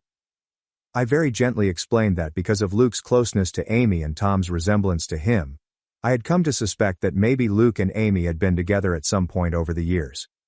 If that was true, and there was any chance Tom's father was actually Luke, that would be a serious issue. Sophie was quiet during all of this, and even after I stopped talking to let her respond, she paused for quite a while before she finally said that we needed to talk to Tom as well. I didn't object, so she texted him to meet with us. They're both skipping school today, but Sophie gets straight A's, and this was extremely important, so I overlooked that. Tom came to meet us, and Sophie had me explain everything to him too. I apologized to him for any indication I might have given that I didn't think he was good enough for my daughter, and to both of them for not telling the truth sooner. Tom and Sophie just exchanged a knowing glance. And read it? That's when they surprised me. Sophie spoke first, with Tom supporting her. They revealed to me that in fact, they had already known about Luke and Amy. Or at least they had strongly suspected. Apparently Tom had overheard some conversations that were questionable. As well as overhearing sounds from Amy's room. Sounds he would rather forget. But all signs pointed to Amy's partner being Luke. Tom had been wondering for a long time, and back in January, he finally voiced his suspicions to Sophie. She agreed with him. She could also see the odd closeness between her father and his mother. They both thought Luke was likely having an affair. They also agreed that, because of Kaylee's allergy, Luke might very well be her father. And if Kaylee was Luke's daughter, the rest of Tom's siblings could also be his children. Tom could be Luke's child as well. The logic led them to the same conclusions as me. So Sophie and Tom came up with a plan. It turns out, they're not romantically involved. They never were. They're still just best friends. But they had the same intuition as me, that they didn't want to cause an upheaval in our family without more concrete evidence, which Tom has been working on gathering. And although Sophie really wanted to tell me the truth, she was hesitant because she knew it would devastate me. She had no idea I was already suffering in silence. Sophie apologized for not voicing her concerns sooner. Honestly, we both cried, and I made sure she understood that none of this was her fault, and that I loved her very much. Maybe I shouldn't be surprised. Sophie and Tom have always been close friends and confided in each other. Maybe I should be a little more concerned at how sneaky they've been, but honestly, I'm just so relieved they're not dating. Sure, they could be lying to throw off the scent, I guess. But they apparently already knew that they're likely related. They didn't blink at all when I told them.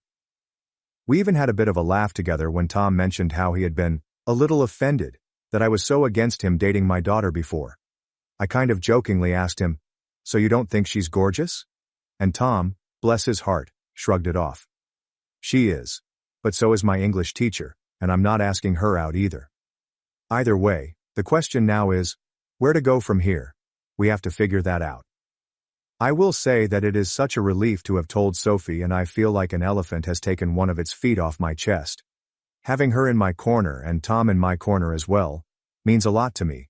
And even though I basically just got it absolutely confirmed that Luke is sleeping with Amy, I kind of already knew that anyway. So now it's just a question of how to proceed. Tom has already volunteered to submit his DNA so I can compare it to Luke's, and both he and Sophie advise me not to tell Luke and Amy when I do this, which I agree with.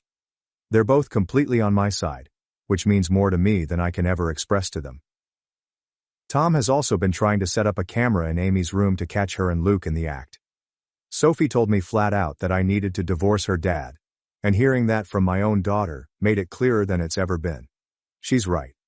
Thanks for watching and diving into this wild family drama with me. If you love Reddit family drama, don't forget to subscribe and turn on notifications so you never miss the next one. My wife wanted an open marriage, cheated with a CEO, then begged me back when he ghosted her. But I was already dating her best friend. What's up, Reddit? I never expected to post something like this, but I've been hanging on to this story for a long time, and it deserves to be told. So, here goes nothing. I am a 35-year-old male who has spent the majority of his life working in construction. I began my career as a worker after graduating from high school and gradually advanced. I do not sit in air-conditioned offices. I do not have a trendy job title with slashes in it. I work with my hands. I create structures that stand on their own. You'd be astonished at how many people hold that in high regard. Until they start seeking something brighter. Anyway, I was married for 3 years. Jennifer is 30 years old and female. She works in public relations, marketing or whatever, and she spends more time in meetings discussing vibes than doing anything meaningful. I used to joke that I get paid to sweat while she gets paid to write emails with emojis. For a while everything was fine. We had a little rhythm going. Shared dinners, weekend errands, the usual couple routine. Nothing extraordinary, but consistent. We were not fighting, and we were not estranged. That's why her words when she returned from her girls' trip were unusual. So she takes a weekend trip to Dallas with her friends. Nothing dramatic, just shopping, spa treatments, and pricey drinks. The usual. Her best friend Evelyn, a 31-year-old female, was also there. Evelyn is cool, by the way. I was always full of enthusiasm. Down to earth, kind of the cool one in a friend circle consisting of women that behave like they're on a reality show. Jennifer returns from her journey with a new perspective. Like, very different. Not just exhausted or hungover from travel. She's in her head, chilly and distant, fading out in the middle of a conversation. She'd be on her phone all the while, beaming as if the messages were stand-up material. I felt she just wanted a minute to relax, so I didn't press. However, on Tuesday night, she dropped it. Now that I think about it, it began a few months before the trip, when Jennifer began spending more time with her friend Brittany than usual. They never hung out so much. Brittany has always been, well, loud. He emphasizes the importance of keeping your options open, and that partnerships should not be cages. Which is remarkable coming from someone whose longest relationship was with her hairdresser. Jennifer was now doing weekly dinners with her, and she didn't get home until far too late for someone who was meant to be having profound conversations. Every time she returned from being with Brittany, her mood was wrong. She'd be unduly cheerful or snappy for no apparent reason, as if she was trying to convince herself of something. At the time, I assumed she was just going through a phase or wanted space. Brittany was out here giving TED Talks on how to ruin your own marriage while calling it self-care. We are in the kitchen. I'm making eggs. She's just standing there, watching me as if I'm about to damage her favorite mug. And then she says, casually, as if she is talking about switching laundry detergent, "I think we should try an open relationship." I assumed she was joking. I laughed and kept scrambling. She did not laugh. I turn around. She's completely serious. Calm, as if she had practiced it. I ask, "Wait, what?" She repeats it in the same tone, as if it were no great thing. "I just think it could be good for us. It's not a big deal. A lot of couples do that." Okay, fair enough. Yes. Right. Many couples do this, as if it were the new meal prep or matching pajamas. Like it's a lovely little trend she discovered on Pinterest. Somewhere between DIY smoothie bowls and 100 ways to make your marriage fascinating again. I am just staring at her, trying to figure out which version of my wife I'm speaking to right now. Because the Jennifer I married used to say things like, "If you cheat, I'll leave you without blinking." Now the Jennifer in front of me says, "Hey, what if we just schedule that cheating instead?" So I lean back against the counter and ask, "Where's this coming from?" She gives me one of those, "This is just how I feel right now," shrugs. I've been reading a lot about it. Brittany's in one. She says it's changed her life. Ah, there it is. Brittany. Of course. That same Brittany who believes that every terrible decision is liberating and previously said that monogamy was a systemic tool. The same Brittany whose notion of emotional growth is to join a new dating app every month and label it self-exploration. I do not even respond. I simply return to the pan and flip the eggs. Meanwhile, she is still going. It's about growing as individuals, about learning more about ourselves and still choosing each other. But without all the restrictions, you know? Oh yes. Totally. What better way to enhance a relationship than to allow others to crawl inside it and make themselves comfortable? She keeps chatting, as if she's read too many Instagram captions and believes she's discovered the love code. I stay quiet. Just let her speak. Because I am no longer startled. I'm really disappointed. Not by her notion, since people try everything in relationships. I'm disappointed that she didn't contact me sooner. She didn't even ask. She basically decided this was the next step and dropped it on me, expecting me to applaud and say, "Wow, how brave."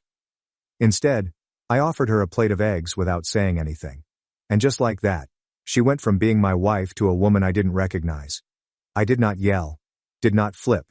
I just stood there, trying to grasp the fact that this woman, with whom I had built a life and a home, was now talking about bringing in other people as if it were a fun weekend project. But here's the deal. This was not something she was simply intrigued about. This was something she had been thinking about for a long time. Maybe she already has someone lined up. Brittany had just poured gasoline on the already burning fire in her head. That's what my instincts were suggesting. So the next day, rather than saying no, I said, "Okay." I said, "Sure. Let's try it." Her eyes brightened. You'd think I had just offered her front row seats to watch Beyoncé. She asks, "Really? You're open to it?" I respond, "If it makes you happy." And let me tell you, that night, she was virtually jumping around the house, behaving all effervescent, as if she had just been ungrounded by her parents.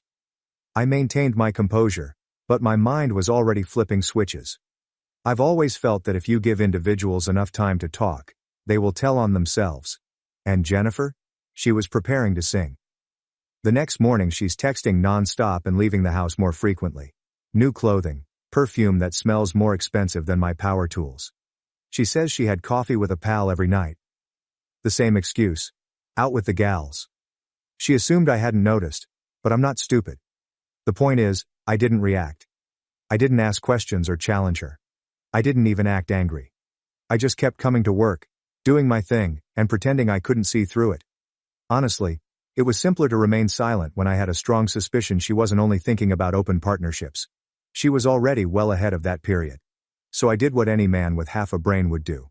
I began watching, listening, and waiting. What I was really doing was allowing her to dig the hole herself. Jennifer did not desire an open relationship. Instead, she wanted a safety net while she checked out her update. And me?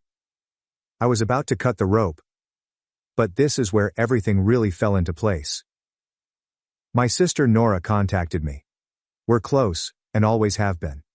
She's 2 years younger than me, and unlike most people, she does not sugarcoat anything. If my haircut is awful, she will tell me. If my car smells like workout socks, she'll tell me so before she even gets in. So she texts me out of nowhere. "Can we talk?"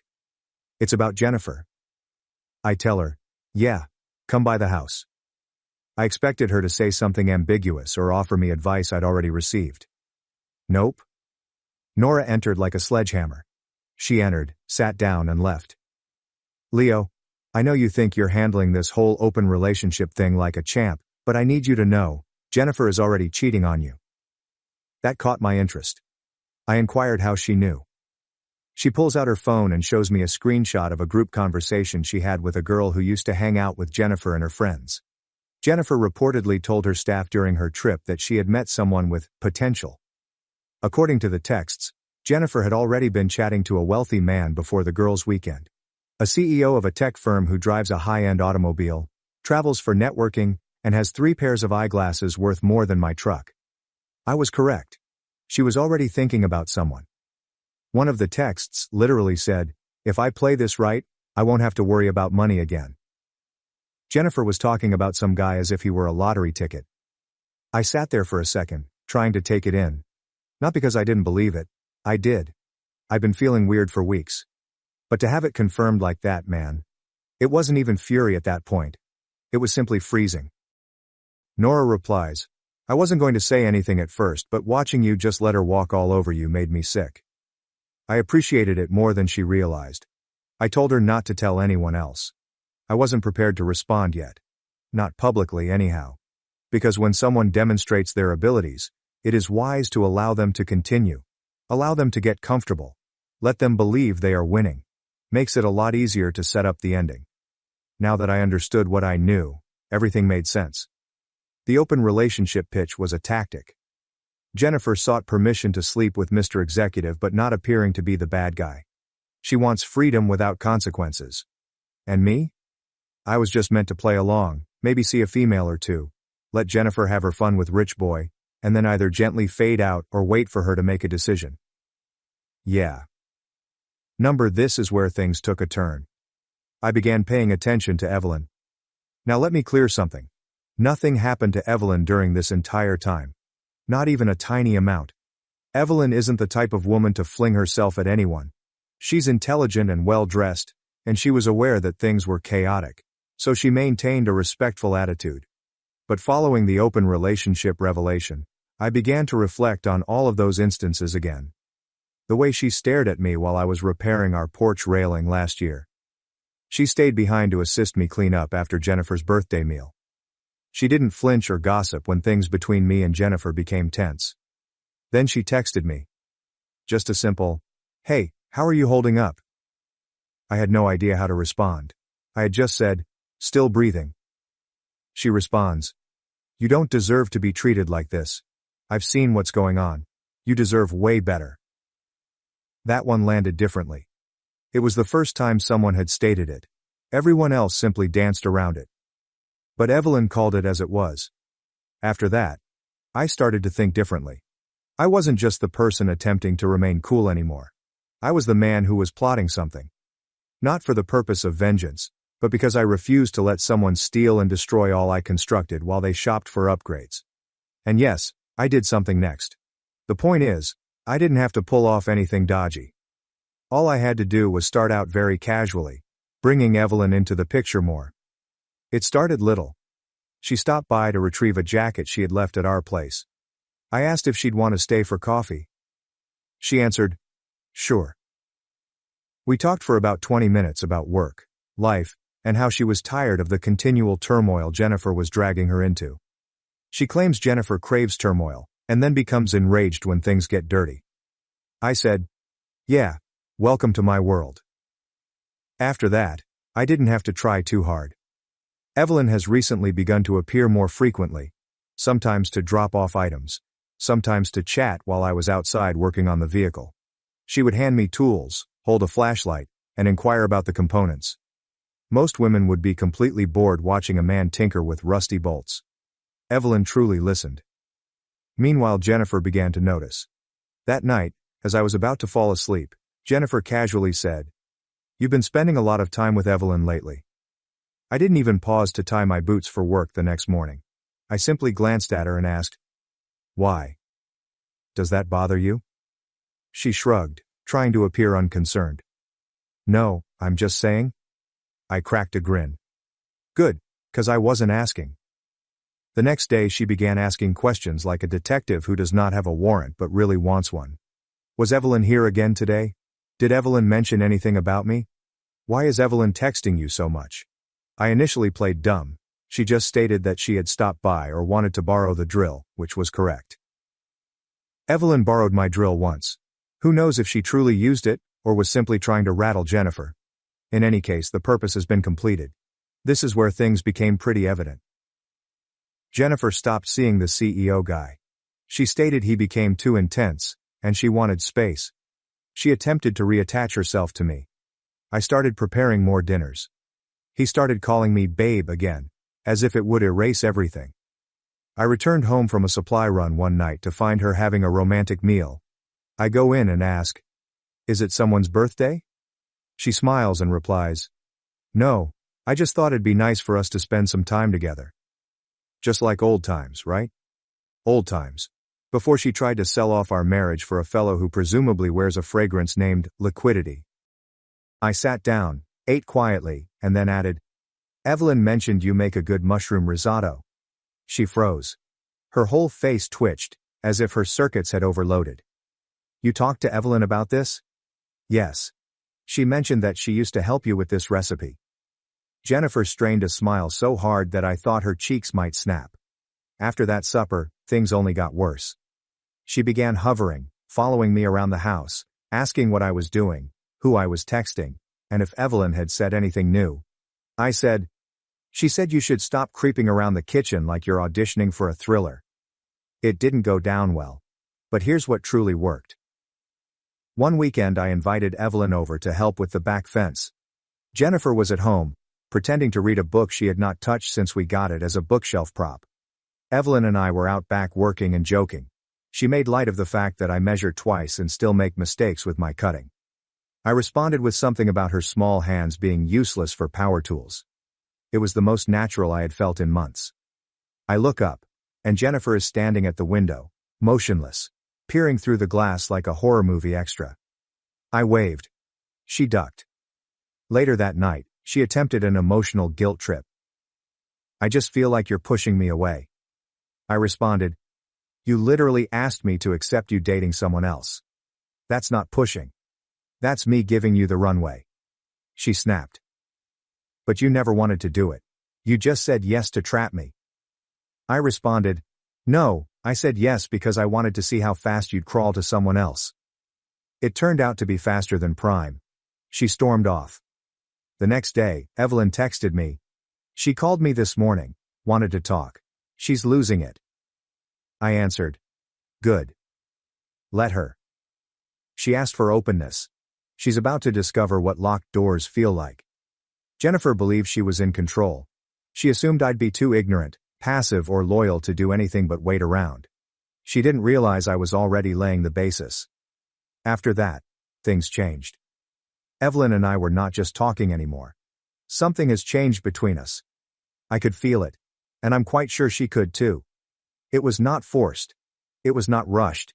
It simply made sense. So I invited Evelyn to supper. Not out. At my house. She brought over some homemade lasagna. Full layers, absolutely crisp on top, and smelled like true comfort. And reportedly, Evelyn can cook like a magician too. We sat at the kitchen table, plates full, laughing about ridiculous things. There is nothing forced or phony. Just two folks who had been through enough to deserve a calm evening. It felt insanely right.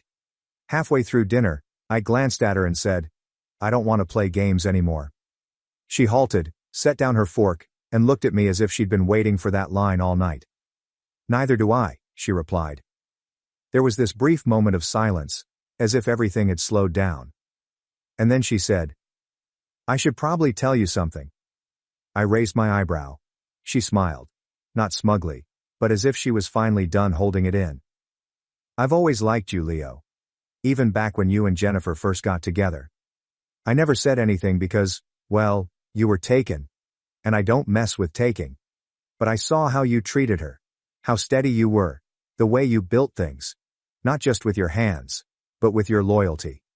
And I guess I always wondered what it would be like if someone like you picked me." I said nothing at first. Simply let it sit there. Not because I was surprised, but because it was refreshing to finally hear something honest. I looked at her and said, "Well, I'm picking you now." No more guessing. She nodded and locked eyes with mine. "So we're doing this?" I inquired. She smiled big, without hesitancy. "Yeah. We're doing this." That was it. No games, strange conditions or emotional gymnastics. Just real talk, real food, and a woman who treated me like the prize, not a stepping stone. For the first time in a long time, I truly believed it. So the next day, still wearing dusty boots, I returned home from work to find Jennifer sitting on the couch, scanning her phone like she was looking for the next reality show to join. Evelyn was arriving in roughly 15 minutes. I decided, you know what? Let's not dance around this anymore. So I sit down casually, like if I'm about to ask what's for dinner. Jennifer, I said, just wanted to give you a heads up. Me and Evelyn are together now. We're official. She stops mid-scroll. You're kidding. Nope. With Evelyn? My best friend? I nodded. Well, you gave up exclusivity, remember? I'm just doing what you encouraged. Exploring. She stood up so quickly that the couch certainly required therapy. You're disgusting. I cannot believe you would do this to me. With her? What kind of man? I cut her off, cool and direct. I'm the kind of man who gave his wife the chance to be honest. Who stood by her while she ran around with a CEO, like our marriage was just her backup plan. You didn't just leave the door open, Jennifer. You kicked it off the hinges. She begins pacing and yelling, throwing in every slur she can think of. Evelyn is called a fake, I'm a traitor, and we're accused of conspiring behind her back. Then she calms down and says, I've been thinking, and I don't want an open relationship anymore. I want to go back to how things were. As if that were some simple switch we could turn off. Like, oops, my mistake. Let's go back to the bit where I tried to sleep my way into a financial upgrade. I stared at her for a second, allowing the stillness to do the heavy lifting. Then I looked her full in the eye and replied, yeah, I've been thinking too. And I want you to start packing. Have you ever seen someone blink so fast that they appear to be buffering? That was her. Completely caught off guard, as if the math did not match in her head. You're not serious, she replies. Oh, I'm serious. Expect your divorce papers. And she staggered back a step, as if she had just realized the earth was not flat after all. You're divorcing me? She asks, sounding like the victim in a bad drama. As if I were the first one to step out. So I stated it clearly and sharply. No, Jennifer. I'm divorcing the version of you that forgot what commitment meant. The version that thought love was something you upgrade from when someone flashier comes along. The version that tossed loyalty in the trash the second it stopped being exciting for you. She opens her lips to argue, but I continue. You wanted options. You explored them. And now that the guy with the Tesla doesn't call you anymore, suddenly you remember I exist? Nah. You don't miss me, Jennifer. You miss the guy who stuck around when you didn't deserve it. Still blinking. Still attempting to resurrect the fantasy she was living in. You said you wanted freedom, remember? Well, congratulations. You're free now. Free from this marriage. Free from this house. Free from pretending like you didn't know exactly what you were doing. She said nothing for around 30 seconds. She just stood there, arms crossed, trying to figure out which angle she hadn't attempted yet. Then, in the most wretched voice I've ever heard, she says, Can't we at least talk about this? So I leaned forward, my voice soft yet plain as day. We did talk about it. Back when you asked to make our marriage a community project. And you decided back then that I didn't matter. So now, I'm just agreeing with you. And I walked by her calmly. No yelling. No hurling anything. There's the real conversation, Jennifer. Go ahead and start packing before I get back. And don't bother trying the sympathy angle. You left that behind with your dignity when you picked a CEO over your husband. She stood there, shaking, angry, puzzled and ashamed. All of it rolled into one. And then she stormed out, slamming the door. When I returned, she was gone. Then Evelyn arrived. I told her everything, how Jennifer reacted, and what she said. Evelyn did not flinch. She just nodded and continued. She was never going to handle this well.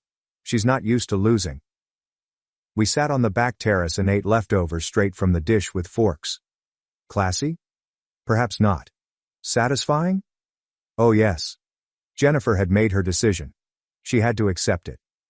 And me? I finally felt free. The circus officially began the following day. 12 missed calls before 8 a.m. 2 voicemails began with, "Can we talk?" and ended with, "You're a snake." Really productive. Then followed the texting binge. She struck me and said, "You're throwing everything away, you're being cruel. You'll regret this." And my particular favorite? Evelyn was never your friend. She used you. I did not respond to any of them. Not because I lacked words, I had plenty. But I felt the best way to make her feel helpless was to let her scream into the emptiness. Meanwhile, I met with my attorney. Let me tell you something, future Reddit husbands. If you do one thing before you marry, get a friggin' prenup.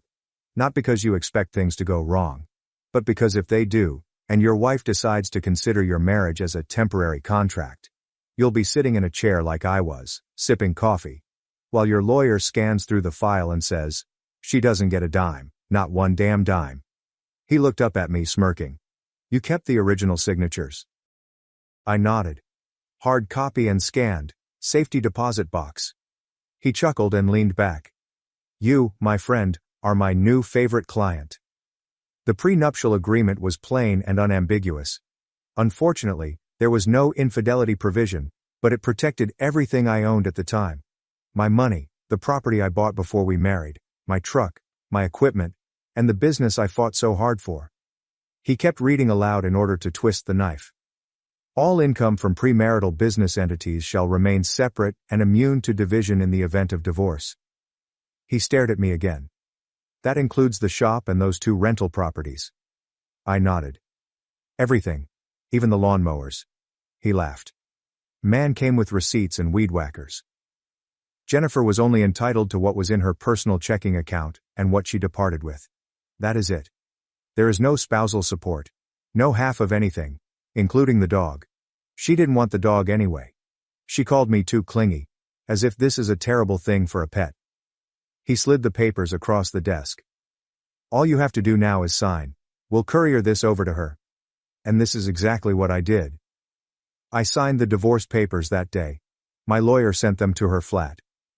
Yes, she moved into a high-rise rental after leaving, as if she were beginning a new chapter. She contacted me again once she was served. I nodded. "Hard copy and scanned, safety deposit box." He chuckled and leaned back. "You, my friend, are my new favorite client." The prenuptial agreement was plain and unambiguous. Unfortunately, there was no infidelity provision, but it protected everything I owned at the time. My money, the property I bought before we married, my truck, my equipment, and the business I fought so hard for. He kept reading aloud in order to twist the knife. All income from premarital business entities shall remain separate and immune to division in the event of divorce. He stared at me again. That includes the shop and those 2 rental properties. I nodded. Everything. Even the lawnmowers. He laughed. Man came with receipts and weed whackers. Jennifer was only entitled to what was in her personal checking account and what she departed with. That is it. There is no spousal support. No half of anything, including the dog. She didn't want the dog anyway. She called me too clingy, as if this is a terrible thing for a pet. He slid the papers across the desk. "All you have to do now is sign. We'll courier this over to her." And this is exactly what I did. I signed the divorce papers that day. My lawyer sent them to her flat. Yes, she moved into a high-rise rental after leaving, as if she were beginning a new chapter. She contacted me again once she was served. "Are you serious?" I replied back with one line. "Dead serious." "You opened the door, I'm just closing it behind you." She responded. "I didn't know what was in the prenup." I merely replied, "Not my fault." I didn't hear back after that. But do you know who did hear from her? Evelyn. Jennifer couldn't just accept the loss and go on. No, silence is not her strong suit. Jennifer apparently showed up at her apartment uninvited, as if she were organizing an intervention. According to Evelyn, she knocked as if she was trying to break in. No warning, no text, only wrath and high heels. Evelyn opens the door calmly, as if she had expected a package rather than a tantrum. Right on cue, Jennifer enters full drama class. "You betrayed me. How could you do this to me?" Evelyn did not flinch. She merely stood there with her hand on the door, as if she was considering whether to listen to her, or simply walk away and let her yell at the wood. Evelyn then says quietly and directly, "You wrecked your own marriage. I just decided I wasn't going to clean up the mess for you. You gave up the job, and now you're mad someone else applied." Jennifer stood transfixed, perhaps waiting for Evelyn to apologize or soften up. Instead, Evelyn told me she looked her in the eyes and said, "If this is what you came here for, you can leave the same way you came in. Alone." Before closing the door. While Jennifer was out here attempting to launch a one-woman pity parade, I was tightening things. I transferred all of our joint subscriptions into my name. I denied her access to everything remaining tied to my accounts. She changed each password as if she were a hacker with something to prove. I cleaned the house. Not only physically, but mentally. She took down old photos, donated the wedding decor she refused to take, and threw out her remaining skincare junk. And just like that, she was gone. There is no alimony, assets, or power left to swing. Evelyn once asked me whether I was feeling ill. I told her no. I feel as if I walked out of a burning building and discovered someone standing there with water. The divorce is now official. Jennifer is no longer my wife, legally or otherwise. To be honest, the moment I received the confirmation call from my lawyer, it felt like a ton of bricks were lifted off my shoulders. I stood in the center of my kitchen, still wearing work boots, and simply smiled. I wasn't angry. I was not sad. I was finished. Life wasn't ideal, but it was finally mine. Honestly, I could have ended the narrative there. But of course, Jennifer wasn't finished making things messy. She's never finished. It was my sister Nora's birthday. Backyard BBQ. Simple things. Close friends, family, and meals I produced myself, rather than pricey caterers as Jennifer used to urge. Evelyn was assisting with the decorations. Nora brought her popular potato salad. My cousin Jason was already 3 burgers deep. Positive vibrations all around. Then something happened. Someone from inside cries, Leo, someone's at the front gate." I hurry to look, and there she is, Jennifer. She stands at the edge of the yard, as if she is returning from exile.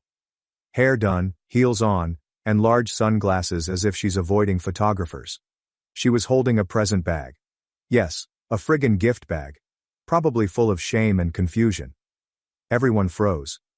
Even the dog became quiet. I walked over calmly and collected. I wasn't angry. I was amused. "Jennifer," I answered. "You're not invited." She attempted to grin. "I just wanted to say hi. Maybe talk?" Not the time, not the place, not the guest list. She removed her sunglasses and went into her classic script. "I've been thinking a lot, and I just want to give our marriage another chance. I made a mistake." I nodded. "Yeah, we all saw that one coming." She continued going. "I didn't realize what I had until it was gone. And seeing you with Evelyn is not your business anymore." People were watching. Nora crossed her arms from across the yard. Jennifer looked about, as if she had just realized she was no longer the primary character. She asks, "Can we at least talk in private?" I shake my head. "Nope. Whatever you came here to say, save it. You had months. You had chances. You picked someone else. And now you're here because he dumped you and I didn't." She became quiet. Really quiet. Then she exclaimed, "So you're just replacing me? Like it's that easy?" I leaned forward and stated, loudly enough for everyone to hear, "You replaced yourself the second you gave me permission to stop being your priority." She attempted to save face. "This isn't over. You can't erase everything we had." I laughed. "Jennifer, you erased it. I just swept up the pieces and handed you the broom." She opened her mouth, as if she were about to explode. But Evelyn went over, calm and steady. Didn't say anything. Just stood next to me. That was sufficient. Jennifer stared at her, as if she were waiting for a big moment. Evelyn simply tilted her head and stated, "You were his past. I am his present and future, so you can leave now." Jennifer stood there for a second, as if she was expecting someone, anyone, to defend her. Nobody did. She went without saying anything else. She walked immediately back through the gate from which she had entered. Gift bag is still in hand. A minute later, the music resumed. Nora offered me another hamburger as if nothing had occurred. She passed past and said, "Happy birthday to me." Evelyn and I sat down, and she simply gazed at me, saying, "That felt good." I responded, "Better than winning the lottery." So, that's the story. Jennifer wanted options. She took them. Then she quickly discovered that love does not come with a backup generator. She assumed I was weak enough to wait around. She was wrong. I didn't just get through it. I created something better with someone else. If anyone reading this is thinking, maybe I should give them another chance, don't. Allow them to be someone else's disaster. You've got greater things to look forward to after this. Peace. Real peace. For the record, Evelyn makes far superior lasagna. Thanks for watching and sticking around till the end. If you enjoyed these stories, make sure to subscribe and hit the bell so you don't miss the next drama-filled episode. My mom drained my college fund and blamed my dad's affair, but he was planning to save us all along. Have you ever felt like your own family is purposely sabotaging your future? That is exactly what I'm currently dealing with. My mother and sister recently forced me to turn down a great job offer at a major tech company in San Jose, and I'm still trying to absorb what occurred. Let me paint you a picture of how we arrived here. 2 years ago, my father died in a vehicle accident on his way home from work. He was the type of father who never missed any of my coding competitions or academic events, even when he was overburdened with work. Every Sunday morning we had this custom where he'd cook his famous pancakes, which were simply regular pancakes with chocolate chips, but he was so proud of them. He'd tell us stories from his college days while flipping them and cracking us up with his bad dad jokes. Prior to the accident, our family life was not perfect, but it was stable. My parents had troubles, as do all couples, but they balanced each other out nicely. Dad was the calm, analytical kind who could settle any issue with his careful reasoning, whereas Mom was more emotional and impetuous. They made it work, and our home felt secure and predictable. Everything changed following Dad's death. It wasn't simply the evident loss, it was as if our entire family dynamic had collapsed. Mom got emotionally dependent on my younger sister Alicia. Perhaps it was the other way around. Regardless, they created a tight, even smothering bond that made me feel like an alien in my own family. Alicia became the focus of Mom's universe, while I was consigned to the role of the responsible one who was supposed to sacrifice everything for the family's benefit. I should clarify about Alicia. Even before Dad died, she was always the most theatrical member of the family. I was the quiet kid who spent hours coding in my room, while she was the social butterfly who required constant attention. Dad used to balance Mom's tendency to accommodate Alicia's every desire, but now he was gone. There was no one to provide a reality check. Their relationship evolved gradually but unmistakably. Alicia's little crises escalated into family emergencies. When she didn't make the cheerleading squad in her senior year of high school, her mother let her miss school for a week and maxed up her credit card with comfort items. When she didn't get into her first-choice institution, Mom spent 2 weeks calling administrators and even applying for a loan to make a donation to the school. Meanwhile, I tried to keep everything together. I maintained a 4.0 GPA in computer science, worked part-time at the university's IT department to help with costs, and cared for my younger brother Tommy. Tommy is such a sweet kid. He's the only one who still appears to regard me as a real person, rather than a tool to be utilized when necessary. I graduated from college this year with a computer science degree, and against all chances, I received an incredible job offer from one of San Jose's top IT businesses. The interview process was harsh, with 6 rounds of technical interviews, coding challenges, and behavioral tests. I prepared for months, staying up late to learn algorithms and data structures while also fulfilling my family responsibilities. When I received the offer letter, I couldn't believe my eyes. The base salary was $125,000, plus a signing bonus and stock options that made my head spin. This wasn't simply a job. It was an opportunity to start a genuine career, and potentially aid my family financially once I was established. I could finally repay all of the student loans I took out, because Mom couldn't co-sign for me. She was too busy repaying Alicia's shopping debts. But last week, Mom walked into my room with that expression on her face. The one that implies she's ready to deliver a bomb that will destroy everything. She sat on my bed, took up the plush penguin Dad got me for my 16th birthday, one of the few things I still have from him, and said, "Olivia, we need to talk about your job offer." My stomach fell quickly. She went on to tell me that Alicia was struggling with her first year of college and needed to take a vacation. She apparently has anxiety and needs to return home. This entails additional expenses, which Mom cannot handle alone.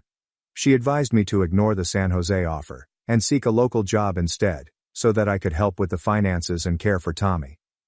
Alicia's worry manifests itself mysteriously when things don't go her way. She had no issue performing in a 3-hour dance showcase last month. But when her teachers required her to attend morning courses, she experienced crippling social anxiety. She can spend hours at parties with her friends, documenting everything on Instagram, yet she supposedly has panic attacks when it comes time to study for examinations. I tried to reason with Mom. I spent hours showing her my financial plans, explaining how I would send money home once I had settled in, and even promising to assist Alicia in finding resources for her purported mental health difficulties. But Mom would not hear it. Family comes first, she kept stressing, as if my desires and goals were not important to the family's well-being. What is the worst part? While I was talking with Mom, Alicia was in her room, sharing images of her recent shopping trip on Instagram. The same sibling who claims she is too anxious to continue college spent hundreds of dollars on new clothes and makeup. I saw the receipts in her email. Yes, we have a family computer. She spent $876 at Sephora last week. That's more than I've spent on groceries in 2 months. When I pointed this up to Mom, she became defensive. Alicia is sensitive. She needs these things to feel better, she insisted. You have always been the strong one, Olivia. You can deal with disappointment better. That's when it hit me. I was the strong one in this family, which meant that my feelings and dreams were irrelevant. The following days were a flurry of anxiety and desperate planning. I contacted my college advisor, who was outraged by the scenario but couldn't provide much assistance. I called the company's HR department to explain my predicament and request additional time, but they could only extend the deadline by a few days. Without family assistance or a co-signer for an apartment contract in San Jose, my options were quickly dwindling. I even attempted to appeal to Mom's sensible side. I produced a detailed spreadsheet demonstrating how my San Jose salary will benefit the family more in the long run than a local job paying half the amount. I looked for local therapists that could help Alicia cope with her anxiety, while still allowing her to attend school. I volunteered to schedule regular video conversations with Tommy to keep involved in his life. Nothing worked. Mom's response: "Your father would be so disappointed in you for being so selfish." This hurt more than anything else. Dad was the one who bought my first computer, stayed up late to help me debug my first programs, and always encouraged me to dream big. Using his memory to control me seemed like a new low. Then something unexpected occurred. My Uncle James, Dad's younger brother, arrived at our home unannounced. He's always been the cool uncle who pays attention, but we hadn't seen much of him since Dad's burial. He'd apparently been trying to call Mom for weeks, but she was ignoring him. He looked at my face and knew something was amiss. While Mom was preoccupied with Alicia's current crisis, she was crying because someone had unfollowed her on Instagram. Uncle James and I sat on the back porch, where Dad used to educate me about constellations on clear evenings. I told him everything. The job offer, Mom's demands, Alicia's spending habits, and how I felt like I was losing my future. Tommy came out to join us as I was speaking, cuddling up next to me as he often does when he notices I'm angry. He's remarkably insightful for a 10-year-old. Tommy acquired Dad's quiet brilliance and empathy, whilst Alicia inherited Mom's looks and dramatics. Since Dad's death, he has been my primary source of genuine affection in this house. Instead of simply sympathizing, Uncle James had a determined expression in his eyes, similar to how Dad would appear when he was solving a problem. "Your dad would never have wanted this for you," he replied, his voice firm but gentle. Then he made me an offer that would change everything. He has a guest home near his business in a city about an hour from San Jose, and he's prepared to let me stay there for free until I get established. He even offered to co-sign any required loans. While we were conversing, I received a text from my probable future manager at the IT company. She stated she was impressed with my interviews, and was excited to have me on the team. They are working on several cutting-edge AI initiatives that are completely aligned with my interests. Reading that message while sitting next to the lone adult who seemed to care about my future, felt like the universe was sending me a signal. For the first time in weeks, I felt hopeful. However, when we informed Mom about this possibility, she exploded. The transition was sudden and frightening. She transformed from the passive-aggressive manipulator I had become accustomed to into someone I hardly knew. She accused me of abandoning the family, branded me selfish, and then dropped an unexpected bombshell. "You're just like your father." Always putting yourself first. Uncle James intervened quickly, telling Mom she was out of line. He reminded her that Dad had worked tirelessly to support this family, that he had taken a late shift at work, the one he was traveling home from when the tragedy occurred, to pay for Alicia's dance classes. The fight that followed was heated, with Alicia joining in to call me selfish, and Tommy crying in the corner. The things Mom said during that dispute indicated a lot about how she truly regards me. Apparently, I have always been difficult. Even as a child, my preference for academics above socialization was unusual. Even my decision to study computer technology rather than something more suitable for a girl reflected my rebellious nature. It seemed as if years of animosity had finally been released. I'm currently sitting in my room, surrounded by half-packed boxes. Uncle James urged me to begin packing, just in case. I am trying to figure out what to do next. On one side of my laptop screen, there is a job offer letter, and on the other, there are San Jose apartment ads. The deadline is tomorrow, at 5 p.m. Pacific time. Uncle James is downstairs, ready to assist me in moving out, if that's what I want. But Mom's warning to cut me off completely if I leave still rings in my ears. Tommy left a note under my door a few minutes ago. In his shaky handwriting he added, "I love you, Olivia. Dad would want you to be happy." I'm trying not to cry on the page while writing this. I realize this is long, but I needed to get it out. I understand that this is tricky, but am I wrong in wanting to take advantage of this opportunity? Should I give up my work to protect the harmony in the family? Should I accept Uncle James's offer, risking losing my relationship with Mom and Alicia? I've spent my entire life as the responsible one, the one who is dependable and willing to make compromises. For once, I'd like to select myself. But my guilt is eating me alive. What if Mom is correct? What if I'm being selfish? I will provide an update after I have reached a decision. My hands are shaking so terribly that I can hardly type this. If you've read this far, I appreciate it. Any advice would be greatly appreciated. Thank you for the overwhelming reaction. I read every remark, even if I can't respond to all of them. Uncle James is assisting me in evaluating my alternatives, and I will provide an update as soon as possible. Update 1. First and foremost, I'd like to thank everyone who left positive comments on my previous post. Your remarks provided me the strength to make a decision. I accepted the job offer and sought Uncle James's assistance. But what occurred next surprised me. The morning after I made my decision, I got up early to begin transferring my belongings. Mom and Alicia weren't talking to me, as I expected. I didn't expect to see my laptop missing from my desk. Following a frenzied hunt, I discovered it in Alicia's room. She attempted to send an email denying my employment offer from my account.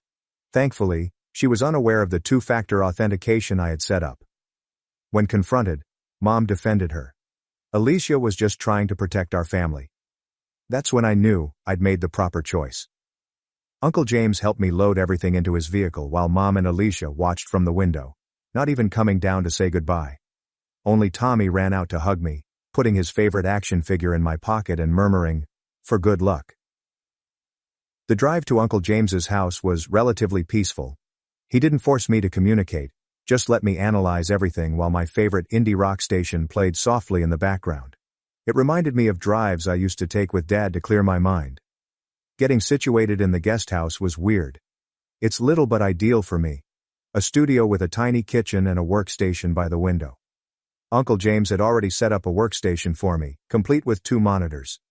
"Your dad would have wanted you to have the right setup," he told me. The true shock occurred as I was organizing my documents for the new employment. I discovered an old envelope in Dad's work briefcase that Uncle James had kept in storage.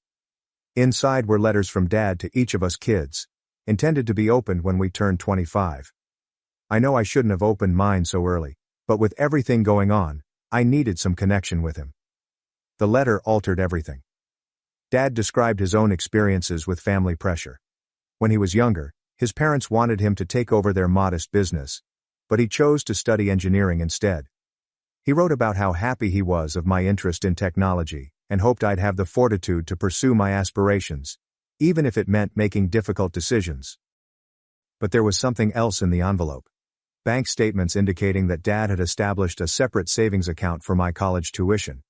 I never knew about this account. which had enough money to fund at least 2 years of tuition. When I showed these to Uncle James, his expression worsened. He made some calls and discovered that Mom had somehow acquired access to this account, following Dad's death, and fully depleted it. I started a new job yesterday. The staff is great, and the projects are even more exciting than I anticipated. My boss personally led me around and introduced me to everyone. During lunch, she mentioned that she had been cheering for me since my interview, especially after I solved a particularly difficult coding problem in an unusual way. Mom has been phoning non-stop since I left, leaving voicemails alternating between guilt and rage. Alicia wrote a lengthy diatribe on social media about how I had abandoned the family.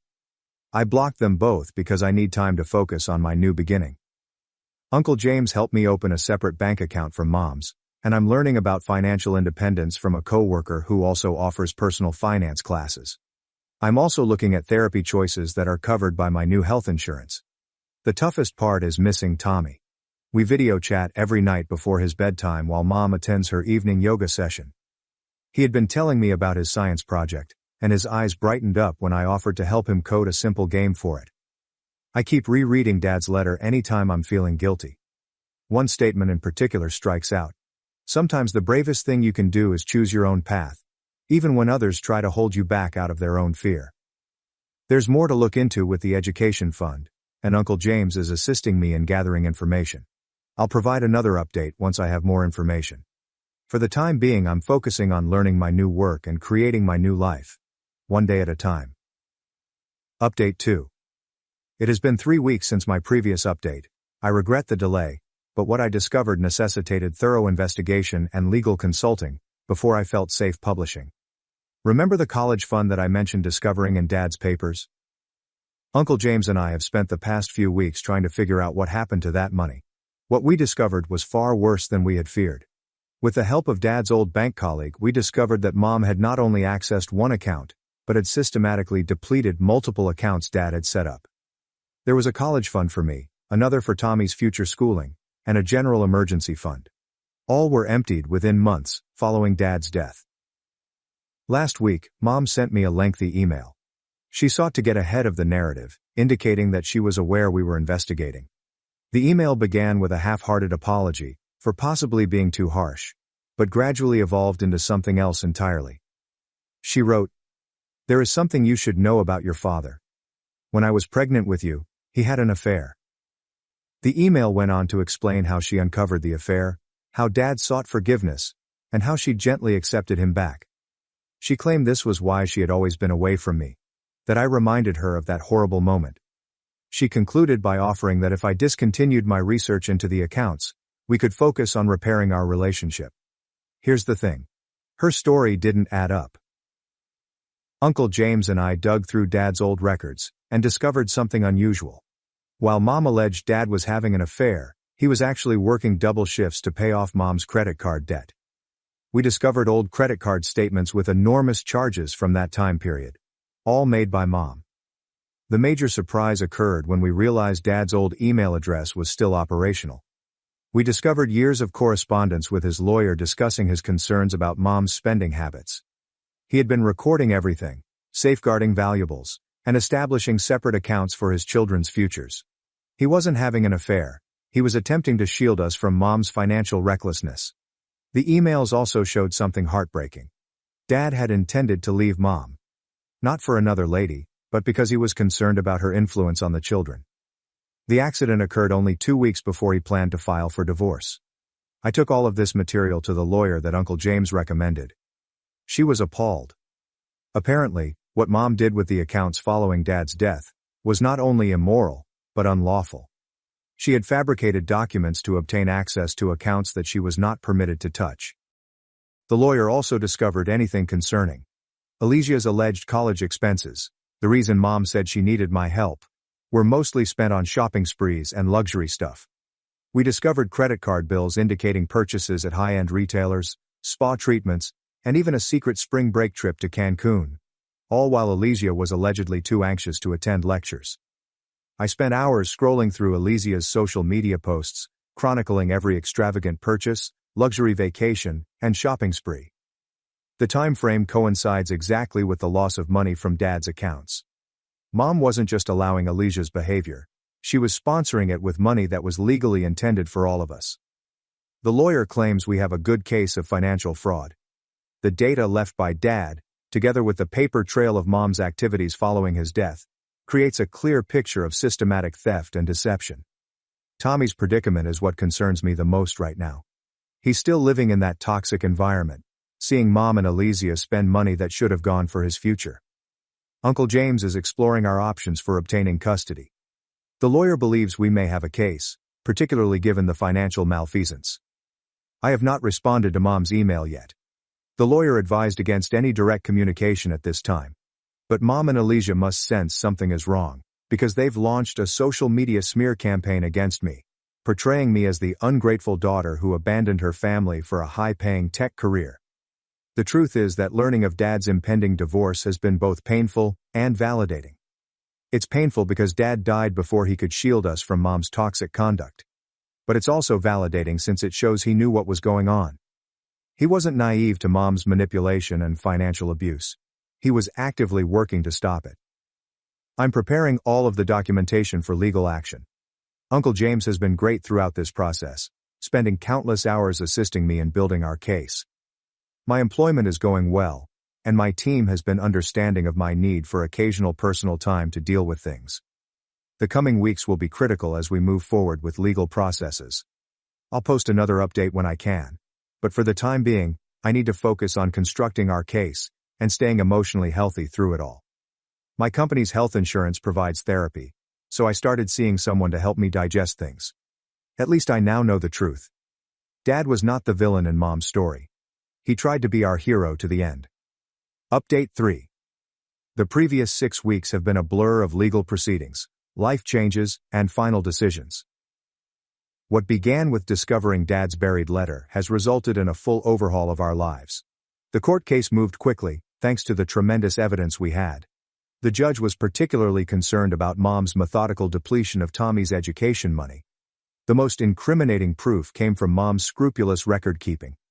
She had logged every unlawful transfer in her personal planner, perhaps not expecting anyone to uncover it. When Mom was presented with the evidence in court, her veneer finally shattered. She admitted to everything, falsifying documents to gain access to Dad's accounts, squandering insurance funds, and systematically concealing financial data. The judge's decision was straightforward: full restoration of all diverted cash, plus interest. Mom is currently facing criminal charges for fraud. Alicia's reaction was revealing. Instead of supporting Mom, she quickly distanced herself, claiming she had no idea where the money for her shopping sprees came from. Her Instagram influencer hopes were dashed when the court ordered her to return all products purchased with misappropriated monies. The most significant success was gaining custody of Tommy, rather than the financial settlement. When the judge recognized the pattern of financial abuse and deception, as well as evidence of Mom's continued harmful behavior, she gave me interim custody, with Uncle James serving as co-guardian. Tommy moved in with me last week, and the difference is already evident. He's smiling more, sleeping better, and is enthused about the coding projects we're working on together. My career has accelerated in ways I never expected. My initiative has piqued the interest of high management, and I have been elevated to team leader. The steadiness of my employment and income played a crucial role in the custody decision. Mom made one final attempt at manipulation, offering to forgive everything, provided I dropped the accusations and returned Tommy. Her lawyer instructed her to stop when I provided recordings of her threatening phone calls. Alicia has been making passive-aggressive posts about toxic family members and betrayal, but her popularity has dwindled since she was forced to return her designer outfit. She's moved in with a friend, refusing to live with Mom now that the money has run out. Uncle James has been my rock throughout this. He's helped Tommy set up his new room, located a terrific school nearby, and even opened a new college fund for him, which Mom can't access. We have weekly family dinners where we talk about Dad's pleasant memories, which are slowly healing after years of manipulation. The guest house has become our home. Tommy's room is filled in science posters and programming flowcharts that we created together. He's joined a robotics club at his new school, and his passion reminds me of Dad. I started therapy to analyze everything, and it's helping me realize that none of this was my fault. Dad tried to protect us, And now I'm continuing what he started. Looking back at my initial post, I can't believe how far we've come. From nearly giving up on my aspirations to now completely realizing them while providing Tommy with the secure home he deserves. Mom and Elysia's true colors were revealed, but losing them gave us something more valuable: truth and freedom. To those who may be in similar situations, believe your intuition. If something feels off, it probably is. Sometimes the family you choose is more significant than the one you are born into. Thank you for giving me the courage to research while my world was collapsing. Your encouragement gave me the courage to fight for justice, not just for myself, but for Tommy and Dad's memory. You transformed our life. Thanks for watching and sticking around till the end. If you enjoyed these stories, make sure to subscribe and hit the bell so you don't miss the next drama-filled episode.